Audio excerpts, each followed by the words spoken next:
ಶತಮಾನೋತ್ಸವದ ಒಂದು ಈ ವಿಶೇಷ ಸಂದರ್ಭದಲ್ಲಿ ಶ್ರೀಮಠಕ್ಕೆ ಆಗಮಿಸ್ತಕ್ಕಂತಹ ಹೆಸರಾಂತ ವಿದ್ವಾಂಸರಾಗಿರ್ತಕ್ಕಂತಹ ಆನಂದ ತೀರ್ಥಾಚಾರ್ಯ ನಾಗಸಂಪಿಗೆ ಅವರಿಗೆ ಹಾಗೂ ಕೇಶವಾಚಾರ್ಯ ಬಾಯಿರವರಿಗೆ ಶ್ರೀಮಠದ ಪರವಾಗಿ ಹೃತ್ಪೂರ್ವಕವಾದ ಸ್ವಾಗತವನ್ನು ಬಯಸ್ತಾ ಇದ್ದೇವೆ. ಹಾಗೂ ಆಚಾರ್ಯರು ಜಗತ್ತಿಗೆ ನೀಡಿರತಕ್ಕಂತಹ ಮಹತ್ವವಾದ ಸಂದೇಶಗಳು, ಅದರ ಬಗ್ಗೆ ಈ ಒಂದು ಸಂವಾದ ಕಾರ್ಯಕ್ರಮ ನಡೆಯಲಿದೆ. ಭಗವದ್ಭಕ್ತಾದಿಗಳು ಶ್ರವಣ ಮಾಡಿ ಹರಿವಾಯುಗಳ ಅನುಗ್ರಹಕ್ಕೆ ಪಾತ್ರರಾಗಬೇಕು ಅಂತ ವಿಜ್ಞಾಪನೆ.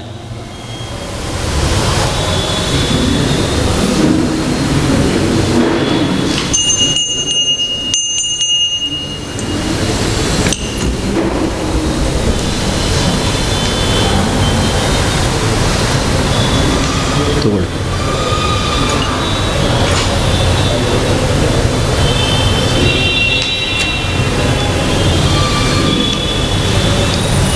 ಆರಂಭ ಮಾಡುವ.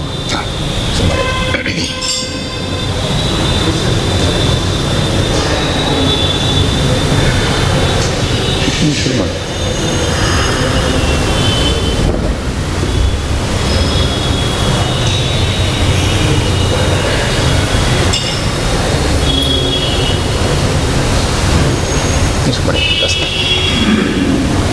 ಜಗದ್ಗುರು ಶ್ರೀಮದ್ ಆನಂದತೀರ್ಥ ಭಗವತ್ಪಾದಾಚಾರ್ಯರು ಬದರಿಕಾಶ್ರಮಕ್ಕೆ ಪ್ರವೇಶ ಮಾಡಿ 7 ಶತಮಾನಗಳು ಕಳೆದಿದ್ದಾವೆ.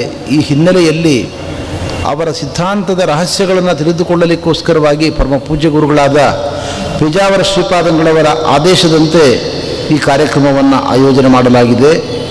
ಸಂವಾದ ಮೂಲಕವಾಗಿ ತತ್ವದ ಸಿದ್ಧಾಂತದ ರಹಸ್ಯಗಳನ್ನು ತಿಳಿಸ್ತಕ್ಕಂಥ ಪ್ರಯತ್ನವನ್ನು ನಾವಿಬ್ಬರೂ ಕೂಡ ವಿದ್ವಾಂಸರು ಮಾಡ್ತಾ ಇದ್ದೇವೆ. ಆರಂಭದಲ್ಲಿ ಡಾಕ್ಟರ್ ಶ್ರೀಕಾಂತ ಬಾಯರಿ ಅವರು ಪೂರ್ವ ಪಕ್ಷಗಳನ್ನು ತಮ್ಮ ಮುಂದೆ ಮಂಡಿಸ್ತಾ ಇದ್ದಾರೆ. ಶ್ರೀ ಗುರುಭ್ಯೋ ನಮಃ. ಶ್ರೀಹರಯೇ ನಮಃ. ಜಯತ್ಯ ಸಂಖ್ಯೋರು ಬಲಾಂಬುಪೂರಃ ಗುಣೋಚ್ಚರತ್ನಾಕರ ಆತ್ಮವೈಭವಃ ಸದಾ ಸದಾತ್ಮಜ್ಞನದೀಭಿರಾಪ್ಯಃ ಕೃಷ್ಣಾವತಾರೋ ಹರಿರೇಕಸಾಗರಃ ಕರ್ಮಣ ವರ್ಧತೆ ಯೋ ನ ಕನೀಯಾಂಶ್ಚ ಕರ್ಮಣ ನಿರನಿಷ್ಠಃ ಸನಃ ಪಾತು ನಿರವದ್ಯೋ ಹಯಾನನಃ. ಶ್ರೀ ಗುರುಭ್ಯೋ ನಮಃ.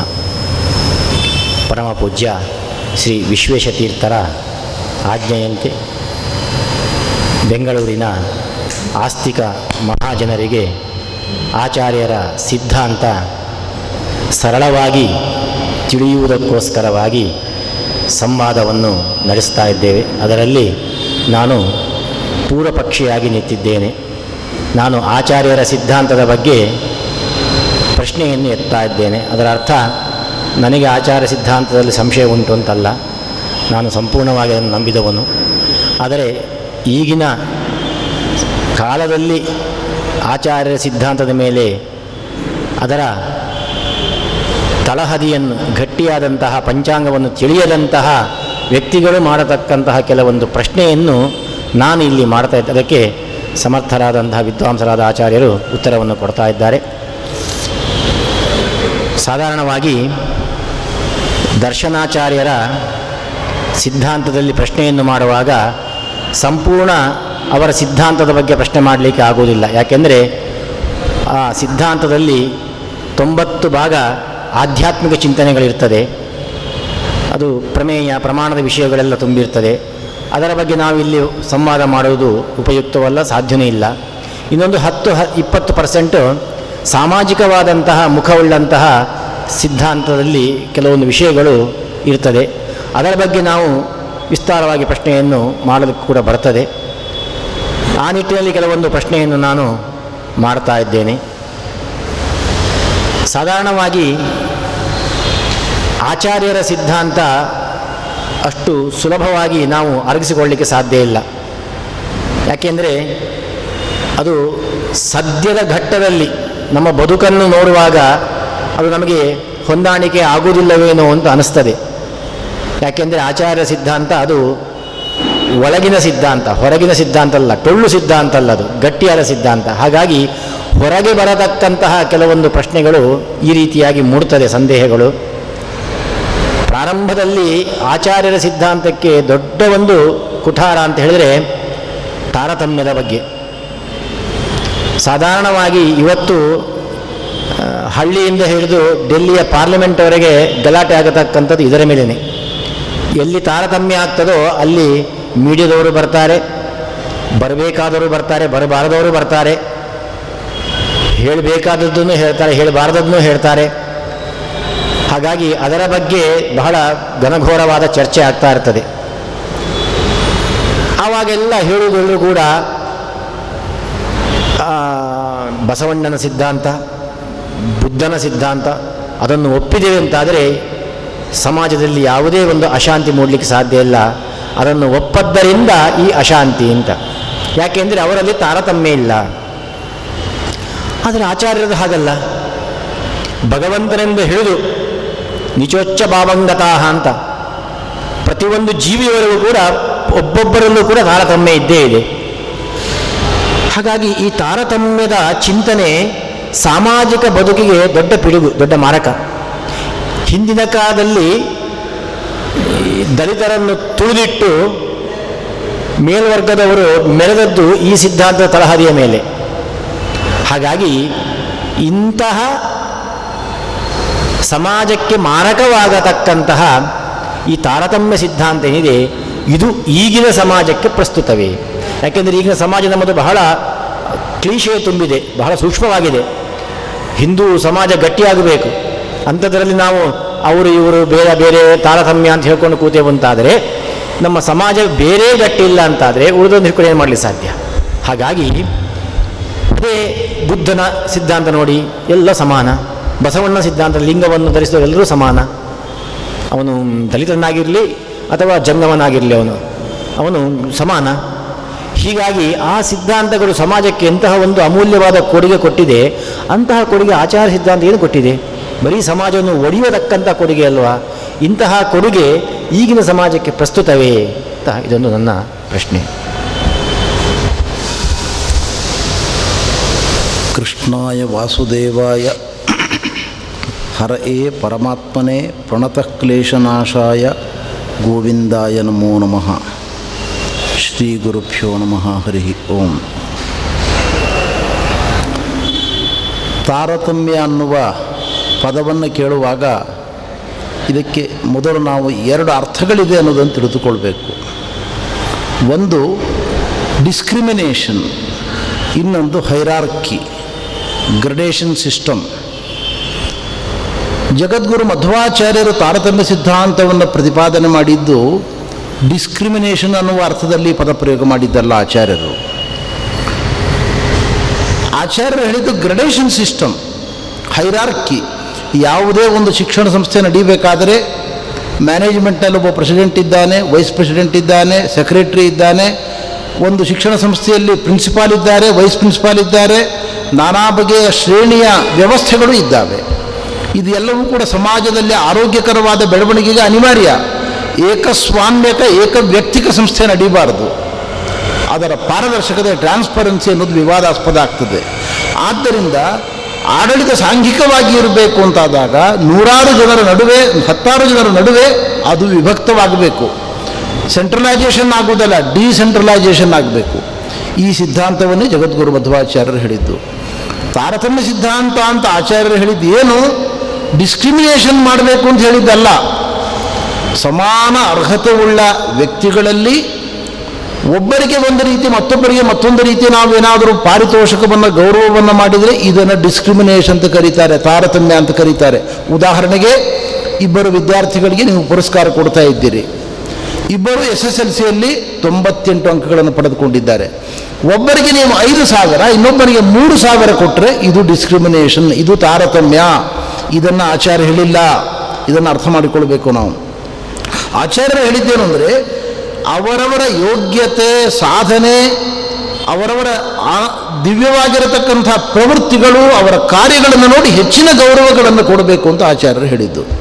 ಗೌರವದ ಮೂಲ ಮಾಧ್ಯಮಗಳು ಯಾವುದು ಎಂಬುದನ್ನು ಆಚಾರ್ಯ ಹೇಳುವಾಗ ತಮ್ಮ ತಾತ್ಪರ್ಯದಲ್ಲಿ ಒಂದು ಮಾತು ಹೇಳ್ತಾರೆ. ಗೀತಾ ತಾತ್ಪರ್ಯದಲ್ಲಿ, ವಿತ್ತಂ ಬಂಧುರ್ ವಯಃಕರ್ಮ ವಿದ್ಯಾಚೈವತು ಪಂಚಮಿ ಏತಾನಿ ಮಾನ್ಯಸ್ಥಾನಾನಿ ಗರಿಯಸ್ತುತ್ತರೋತ್ತರಂ ಅಂತ. ಇದರ ಅರ್ಥ ಹೀಗಿದೆ ನೋಡಿ. ಮೊದಲು ನಾವು ಯಾರಾದರೂ ದುಡ್ಡನ್ನು ಸತ್ಕಾರ್ಯಗಳಿಗೆ ವಿನಿಯೋಗ ಮಾಡ್ತಾ ಇದ್ದರೆ ಅವರಿಗೆ ಮಣೆ ಹಾಕಬೇಕು, ಗೌರವ ಕೊಡಬೇಕು ಅಂತ ಹೇಳ್ತಾರೆ ಆಚಾರ್ಯರು. ಇದು ಮೊದಲ ಮೆಟ್ಟಿಲಿನ ಗೌರವ. ಇದಕ್ಕಿಂತ ಮೇಲ್ಮಟ್ಟದ ಗೌರವ ಯಾರಲ್ಲಿ ಮಾನವೀಯತೆ ಇದೆ, ಹರಿಭಕ್ತಿ ಇದೆ, ಅವರಿಗೆ ಇವರಿಗಿಂತ ಹೆಚ್ಚಿನ ಗೌರವವನ್ನು ಕೊಡಬೇಕು. ಇದು ನೋಡಿ ಹೈರಾರ್ಕಿ ಆಚಾರ್ಯ ಹೇಳ್ತಕ್ಕಂಥದ್ದು.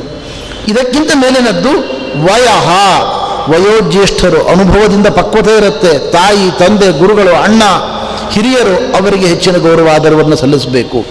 ಅಲ್ಲ ಬರೀ ವಯಸ್ಸಿನಿಂದ ಗೌರವವೇ ಹೌದು ಅಂತಾರೆ ಆಚಾರ್ಯರು.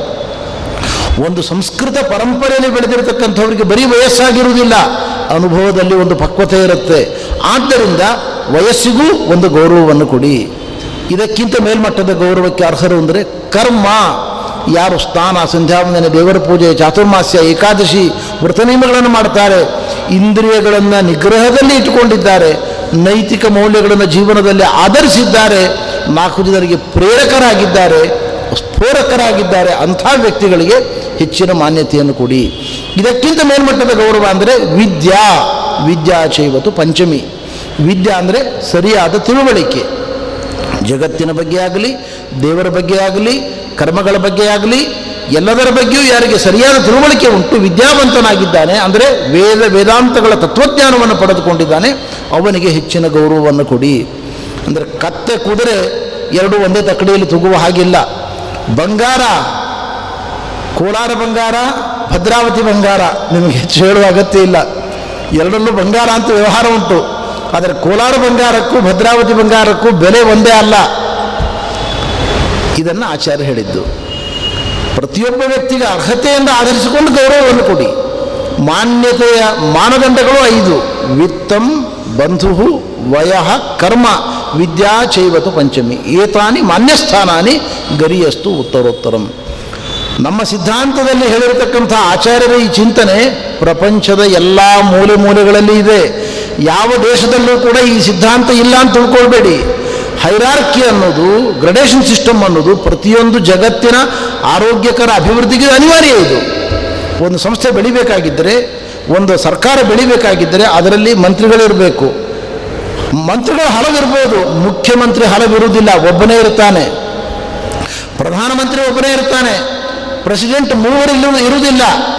ಕಾನ್ಸ್ಟಿಟ್ಯೂಷನ್ನ ಪ್ರಕಾರ anybody can become the president of India ಅಂತ ಉಂಟು. ನಾವು ನೀವು ಪ್ರೆಸಿಡೆಂಟ್ ಆಗಲಿಕ್ಕೆ ಆಗುವುದಿಲ್ಲ. ಕಾನೂನಿನಲ್ಲಿದೆ, ಸಂವಿಧಾನದಲ್ಲಿ ಉಂಟು. ಭಾರತ ದೇಶದ ಪ್ರಜೆಯಾಗಿರತಕ್ಕಂಥವನು ಭಾರತ ದೇಶದ ಪ್ರಧಾನಿ ಆಗ್ಬೋದು ಅಂತ. ಪ್ರಧಾನಿ ಆಗ್ಲಿಕ್ಕೆ ಆಗ್ತದ ನಾವು ನೀವು? ಅದಕ್ಕೆ ಬೇಕಾದ ಹಿನ್ನೆಲೆಗಳು ಬೇರೆ, ಸಾಧನೆಗಳು ಬೇರೆ, ಅಂಥವ್ರು ಮಾತ್ರ ಪ್ರಧಾನಿ ಆಗಲಿಕ್ಕೆ ಸಾಧ್ಯ ಆಗ್ತದೆ. ಇದನ್ನು ಜಗದ್ಗುರು ಶ್ರೀಮದಾಚಾರ್ಯರು ಹೇಳಿದ್ದು.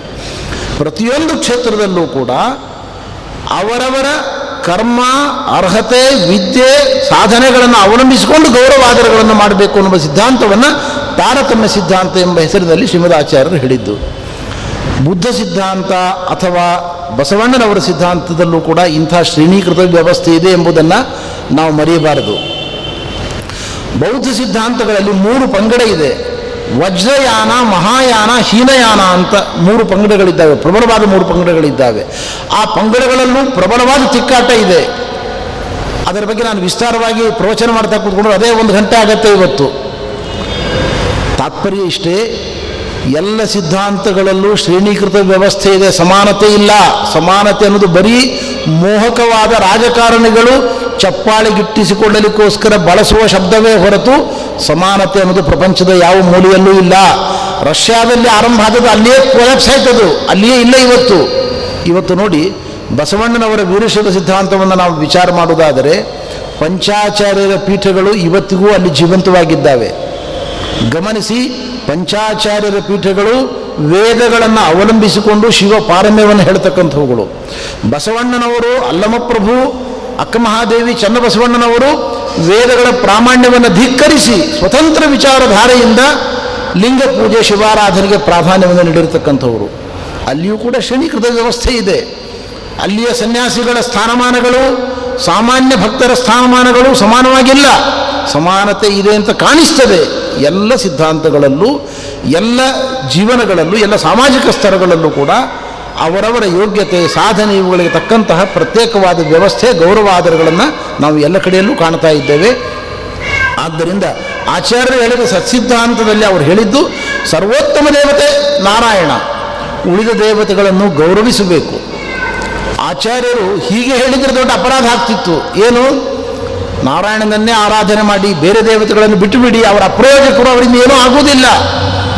ಹೀಗೇನಾದರೂ ಮಧ್ವಾಚಾರ್ಯ ಹೇಳಿದರೆ ಇದು ತಾರತಮ್ಯ ಆಗ್ತಿತ್ತು. ಎಲ್ಲ ದೇವತೆಗಳ ಮಹಿಮೆಯನ್ನು ತಿಳಿಸಿ ಪರಿವಾರತೆಯ ಗ್ರಾಹ್ಯ, ಅವರನ್ನು ಪರಿವಾರತ್ವೇನ ಎಲ್ಲ ದೇವತೆಗಳ ಉಪಾಸನೆಯನ್ನು ಮಾಡಿ ಅಂತ ಶ್ರೀಮದಾಚಾರ್ಯರು ಹೇಳಿದ್ದಾರೆ. ಆದ್ದರಿಂದ ಈ ತಾರತಮ್ಯ ಸಿದ್ಧಾಂತ ಜಗತ್ತಿನ ಮೂಲ ಮೂಲೆಯಲ್ಲೂ ಇವತ್ತಿಗೂ ಜಾಗೃತವಾಗಿದೆ. ಸಮಾನತೆ ಅನ್ನೋದು ಬರೀ ಘೋಷಣೆ ಮಾತ್ರ, ಎಲ್ಲಿಯೂ ಸಮಾನತೆ ಅನ್ನೋದು ಇಲ್ಲ. ಸಮಾನತೆ ಅಂತ ನಾವು ಹೇಳ್ತೇವೆ, ನಿಜವಾಗಿ ಸಮಾನತೆ ಅನ್ನೋದು ಎಲ್ಲೂ ಇಲ್ಲ. ಎಲ್ಲ ಕಡೆ ಇರತಕ್ಕಂಥದ್ದು ಹೈರಾರ್ಕಿ ಗ್ರೇಡೇಷನ್ ಸಿಸ್ಟಮ್ಮೇ ಇರತಕ್ಕಂಥದ್ದು. ಇದನ್ನೇ ಆಚಾರ್ಯರು ತಾರತಮ್ಯ ಸಿದ್ಧಾಂತ ಎಂಬುದಾಗಿ ಜಗತ್ತಿಗೆ ಪರಿಚಯ ಮಾಡಿಕೊಟ್ಟದ್ದು. ಇದರಲ್ಲಿ ಯಾವುದೇ ಅವ್ಯಾವಹಾರಿಕತೆ ಇಲ್ಲ, ಕಾಲ ಬಾಧಿತವಾದದ್ದು ಅಲ್ಲ. ನಾವು ನೀವು ಎಲ್ಲ ಒಂದು, ನಾವು ನೀವು ಸಮಾನರು ಅಂತ ಹೇಳಿದ ಕೂಡಲೇ ಸಮಾನತೆ ಬರುವುದೂ ಇಲ್ಲ. ಇದನ್ನು ನಾವು ಸ್ಪಷ್ಟವಾಗಿ ಅರ್ಥ ಮಾಡಿಕೊಳ್ಬೇಕು. ಮಾವಿನ ಹಣ್ಣಿದೆ, ಮಾವಿನ ಹಣ್ಣಿನ ಕಾಲದಲ್ಲಿ ಮಾವಿನ ಹಣ್ಣು ಕೊಳ್ಳಿಕ್ಕೆ ಹೋಗ್ತೇವೆ, ಅವನನ್ನು ಕೇಳ್ತೇವೆ ಇದು ಎಷ್ಟು ಕೆ ಜಿ ಅಂತ. ಒಂದಕ್ಕೆ 50 ರೂಪಾಯಿ ಅಂತಾನೆ, ಇನ್ನೊಂದಕ್ಕೆ 100 ಅಂತಾನೆ, ಇನ್ನೊಂದಕ್ಕೆ 200 ಅಂತಾನೆ, 300 ಅಂತಾನೆ. ಏನಯ್ಯ ಈ ತಾರತಮ್ಯ ಯಾಕೆ? ಎಲ್ಲ ಒಂದೇ ಮಾವಿನ ಹಣ್ಣು ತಾನೆ. ಸ್ವಾಮಿ, ಮಾವಿನ ಹಣ್ಣು ಹೆಸರು ಬಂದು ಅವುಗಳ ಔಷಧೀಯ ಗುಣಗಳು, ಒಳಗಿರುವ ಗುಣಗಳು ಬೇರೆ ಬೇರೆ. ತಾರತಮ್ಯ ಇದೆ ಸ್ವಾಮಿ. ಈ ಜಾತಿ ಹೀಗಿದೆ ನೋಡಿ, ಈ ಜಾತಿ ಹೀಗಿದೆ, ಈ ಜಾತಿ ಹೀಗಿದೆ, ಇದು ಇಂಥ ಜಾತಿ, ಇದರ ಒಳಗೆ ಇಷ್ಟು ಒಳ್ಳೆ ಗುಣ ಇದೆ, ಇಷ್ಟು ಒಳ್ಳೆ ಟೇಸ್ಟ್ ಇದೆ, ಅದಕ್ಕೋಸ್ಕರ ಇದಕ್ಕೆ 300 ರೂಪಾಯಿ ಕೆ ಜಿ, ಇದು 200 ರೂಪಾಯಿ ಕೆ ಜಿ, ಇದಕ್ಕಿಂತ ಇದು ಕಳಪೆ. ಹಾಗಿದ್ದರೆ ಪ್ರಪಂಚದ ಜಡ ವಸ್ತುಗಳಲ್ಲೂ ತಾರತಮ್ಯ ಇದೆ, ಚೇತನ ವಸ್ತುಗಳಲ್ಲೂ ತಾರತಮ್ಯ ಇದೆ. ತಾರತಮ್ಯ ಅನ್ನೋದು, ಗ್ರೇಡೇಷನ್ ಅನ್ನೋದು ಪ್ರತಿಯೊಂದು ಪ್ರಪಂಚದ ಜಡಗಳಲ್ಲೂ ಚೇತನಗಳಲ್ಲೂ ಹಾಸುಹೊಕ್ಕಾಗಿರತಕ್ಕಂಥದ್ದು. ಇದನ್ನು ಒಪ್ಪುವುದರಲ್ಲಿ ಯಾವುದೇ ಅವೈಜ್ಞಾನಿಕತೆ ಇಲ್ಲ, ಅವ್ಯಾವಹಾರಿಕತೆಯೂ ಇಲ್ಲ ಎಂಬುದನ್ನು ನಾವು ಅರ್ಥ ಮಾಡಿಕೊಳ್ಬೇಕು. ಬಹಳ ಸರಸವಾಗಿರತಕ್ಕಂತಹ ಉತ್ತರವನ್ನು ಆಚಾರ್ಯ ಕೊಟ್ಟಿದ್ದಾರೆ. ತಾರತಮ್ಯ ಅದು ಮೂಲಭೂತವಾದ ಹಕ್ಕು ಇದ್ದ ಹಾಗೆ, ಅದು ಯಾರೂ ಕೂಡ ಕಿತ್ತುಕೊಳ್ಳಲಿಕ್ಕೆ ಸಾಧ್ಯ ಇಲ್ಲ. ಅವರವರ ಯೋಗ್ಯತೆಗೆ ಅನುಗುಣವಾಗಿ ನಾವು ಸತ್ಕಾರ ಮಾಡಬೇಕು ಎಂಬುದು ಆಚಾರ್ಯರ ಸಿದ್ಧಾಂತ ಅಂತ ಇರಲಿ. ಇನ್ನೊಂದು ಆಚಾರ್ಯರ ಸಿದ್ಧಾಂತದಲ್ಲಿ ಬರತಕ್ಕಂಥ ದೊಡ್ಡ ಪ್ರಶ್ನೆ ಅಂದರೆ, ಯಾವ ಸಿದ್ಧಾಂತದಲ್ಲಿ ಇಲ್ಲದ ಆಚಾರ್ಯರು ಮಾತ್ರ ಹೇಳಿದಂತಹ ಒಂದು ದೊಡ್ಡ ಒಂದು ವಿಷಯ ಅಂದರೆ ಜೀವತ್ರೈವಿಧ್ಯ. ಆಚಾರ್ಯರು 3 ವಿಧವಾಗಿ ಜೀವನನ್ನು ವಿಂಗಡಣೆ ಮಾಡ್ತಾರೆ. ಮೋಕ್ಷಯೋಗ್ಯರು, ನಿತ್ಯ ಸಂಸಾರಿಗಳು, ತಮೋಯೋಗ್ಯರು ಅಂತ ಹೇಳಿ. ಈ ಜೀವತ್ರೈವಿಧ್ಯದ ಕಲ್ಪನೆ ಬಂತು ಅಂತಾದರೆ ಮನುಷ್ಯ ಸ್ತಬ್ಧನಾಗಿ ಬಿಡ್ತಾನೆ. ಅವನಿಗೆ ಯಾವ ಒಂದು ಕೆಲಸ ಮಾಡುವ ಆಶೆನೇ ಇಲ್ಲಂದಾಗಿ ಬಿಡ್ತದೆ. ಯಾಕೆಂದರೆ ಇದ್ದದ್ದೇ ನಾನಂತೂ ಮೋಕ್ಷಯೋಗ್ಯನಲ್ಲ, ಯಾಕೆ ನನ್ನಿಂದ ಕೆಟ್ಟ ಕೆಲಸ ಆಗ್ತಾ ಉಂಟು, ನನ್ನ ಮನಸ್ಸು ಕೆಟ್ಟ ಕಡೆ ಎಳಿತಾ ಉಂಟು. ಹಾಗಾದರೆ ಅದರ ಅರ್ಥ ನಾನು ಮೋಕ್ಷಯೋಗ್ಯನಲ್ಲ. ಯಾಕೆಂದರೆ ಸಾತ್ವಿಕ ಮನಸ್ಸಿದ್ದೆ ಮಾತ್ರ ಮೋಕ್ಷಯೋಗ್ಯ. ನಾನು ನಿತ್ಯ ಸಂಸಾರಿ ಅಂತಾರೆ, ನಾನು ಯಾಕೆ ಅಷ್ಟೇ ಸಾಧನೆ ಮಾಡಬೇಕು, ವ್ಯರ್ಥ. ಇನ್ನು ಇಷ್ಟು ಸಾಧನೆ ಮಾಡಿದ್ರೆ ಇಷ್ಟು ದುಃಖ ಬರ್ತದೆ, ಇಷ್ಟು ಕಷ್ಟ ಬರ್ತದೆ ಅಂತಾದರೆ ಯಾಕೆ ಸಾಧನೆ ಮಾಡಬೇಕು? ಯಾಕೆ ನರಕಕ್ಕೆ ಹೋಗುವಂಥ ನಾವು ನರಕಯೋಗಿ ಅಂತಾದ ಮೇಲೆ ಯಾಕೆ ಸಾಧನೆ ಮಾಡಬೇಕು? ಹೀಗಾಗಿ ನಮ್ಮ ಸಾಧನೆಗೆ ಈ ಜೀವತ್ರೈವಿಧ್ಯ ಎಂಬತಕ್ಕಂಥದ್ದು ಪೋಷಕ ಅಲ್ಲ, ನಮ್ಮ ಸಾಧನೆಗೆ ಮಾರಕನೇ. ಅದೇ ಜೀವತ್ರೈವಿಧ್ಯ ಇಲ್ಲದೆ ಎಲ್ಲರೂ ಕೂಡ ಮೋಕ್ಷರು, ಎಲ್ಲರೂ ಸಂತೋಷರು. ಲೋಕದಲ್ಲಿ ನಾವು ಅನುಭವಿಸುವ ಕಷ್ಟವೇ ನರಕ, ಮುಗೀತು. ಮತ್ತು ನರಕವಾಸ ಅಂತ ಏನಿಲ್ಲ. ಆಮೇಲೆ ನಮ್ಮ ಇದು ಸಾಧನೆ ಆದಮೇಲೆ ಎಲ್ಲರೂ ಕೂಡ ಮೋಕ್ಷಕ್ಕೆ ಹೋಗ್ತಾರೆ, ಎಲ್ಲರೂ ಭಗವಂತನ ಸೇರಿಬಿಡ್ತಾರೆ. ಎಷ್ಟು ಸುಂದರವಾದಂತಹ ವಾದ ಇದು. ಇದರಿಂದಾಗಿ ಎಷ್ಟು ಸಮಾಜ ಎಷ್ಟು ಸ್ವಸ್ಥವಾಗಿರ್ತದೆ. ಇಲ್ಲ, ಅವನು ಮೋಕ್ಷಕ್ಕೆ ಮಾತ್ರ ಯೋಗ್ಯ, ಅವನು ನರಕಕ್ಕೆ ಹೋಗುವುದೇ ಇಲ್ಲ, ಇವನು ಮೋಕ್ಷಕ್ಕೆ ಹೋಗುವುದೇ ಇಲ್ಲ, ನರಕದಲ್ಲೇ ಇರುವವನು, ಇವನು ನರಕಕ್ಕೂ ಹೋಗುವುದಿಲ್ಲ, ಮೋಕ್ಷಕ್ಕೂ ಹೋಗುವುದಿಲ್ಲ. ಹೀಗೆಲ್ಲ ಒಂದು ವಿಭಾಗ ಮಾಡಿಬಿಟ್ಟಂತಾದರೆ ಆಯಾ ವಿಭಾಗಕ್ಕಷ್ಟು ಸೀಮಿತರಾಗಿ ಬಿಡ್ತಾರೆ ಅವರು. ಅವರಿಂದ ಯಾವ ಸಾಧನೆ ಮಾಡಲಿಕ್ಕೆ ಸಾಧ್ಯ ಇಲ್ಲ. ಅಷ್ಟೇ ನಿರಾಶರಾಗಿದ್ದುಕೊಂಡು, ಸ್ತಬ್ಧರಾಗಿದ್ದುಕೊಂಡು ಲೋಕದಲ್ಲಿ ಯಾವುದೇ ವಿಧವಾಗಿರತಕ್ಕಂತಹ ಒಂದು ಚಟುವಟಿಕೆಗಳೇನಿದೆ ಅದು ನಡೆಯದೇ ಹೋಗಬೇಕಾದೀತು. ಹಾಗಾಗಿ ಮನುಷ್ಯನ ಸಾಧನೆಗೆ, ಮನುಷ್ಯನ ಒಗ್ಗೂಡುವಿಕೆಗೆ, ಒಗ್ಗಟ್ಟಿನ ಜೀವನಕ್ಕೆ ಈ ಜೀವತ್ರೈವಿಧ್ಯ ಎಂಬತಕ್ಕಂಥದ್ದು ಮಾರಕ ಅಂತ ನನ್ನ ಒಂದು ಅಭಿಪ್ರಾಯ. ನೋಡಿ, ಈ ಜೀವತ್ರೈವಿಧ್ಯವನ್ನು ಹೇಳಿದವರು ಜಗದ್ಗುರು ಮಧ್ವಾಚಾರ್ಯರು ಅಲ್ಲ. ಇದನ್ನು ನಾವು ಸ್ಪಷ್ಟ ತಿಳಿದುಕೊಳ್ಬೇಕು. ಇದನ್ನು ಹೇಳಿದ್ದು ಭಗವಾನ್ ಕೃಷ್ಣ ಗೀತೆಯಲ್ಲಿ ಹೇಳಿದ್ದು.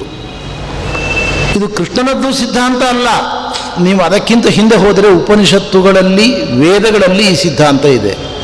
ಇಂದ್ರಿಯೇಭ್ಯ ಪರಾಹ್ಯರ್ಥ ಅರ್ಥೇಭ್ಯಶ್ಚ ಪರಮನಃ ಮನಸ್ಸಸ್ತು ಪರಾಬುದ್ಧಿ ಬುದ್ಧೇರಾತ್ಮ ಮಹಾನ್ ಪರಃ ಮಹತಃ ಪರಂ ಅವ್ಯಕ್ತಂ ಅವ್ಯಕ್ತಾತ್ ಪುರುಷಪರಃ ಪುರುಷಾನ್ನ ಪರಂ ಕಿಂಚಿತ್ ಸಾ ಕಾಷ್ಠ ಸಾ ಪರಾಗತಿ. ಉಪನಿಷತ್ತಿನ ಮಾತು ಇದು.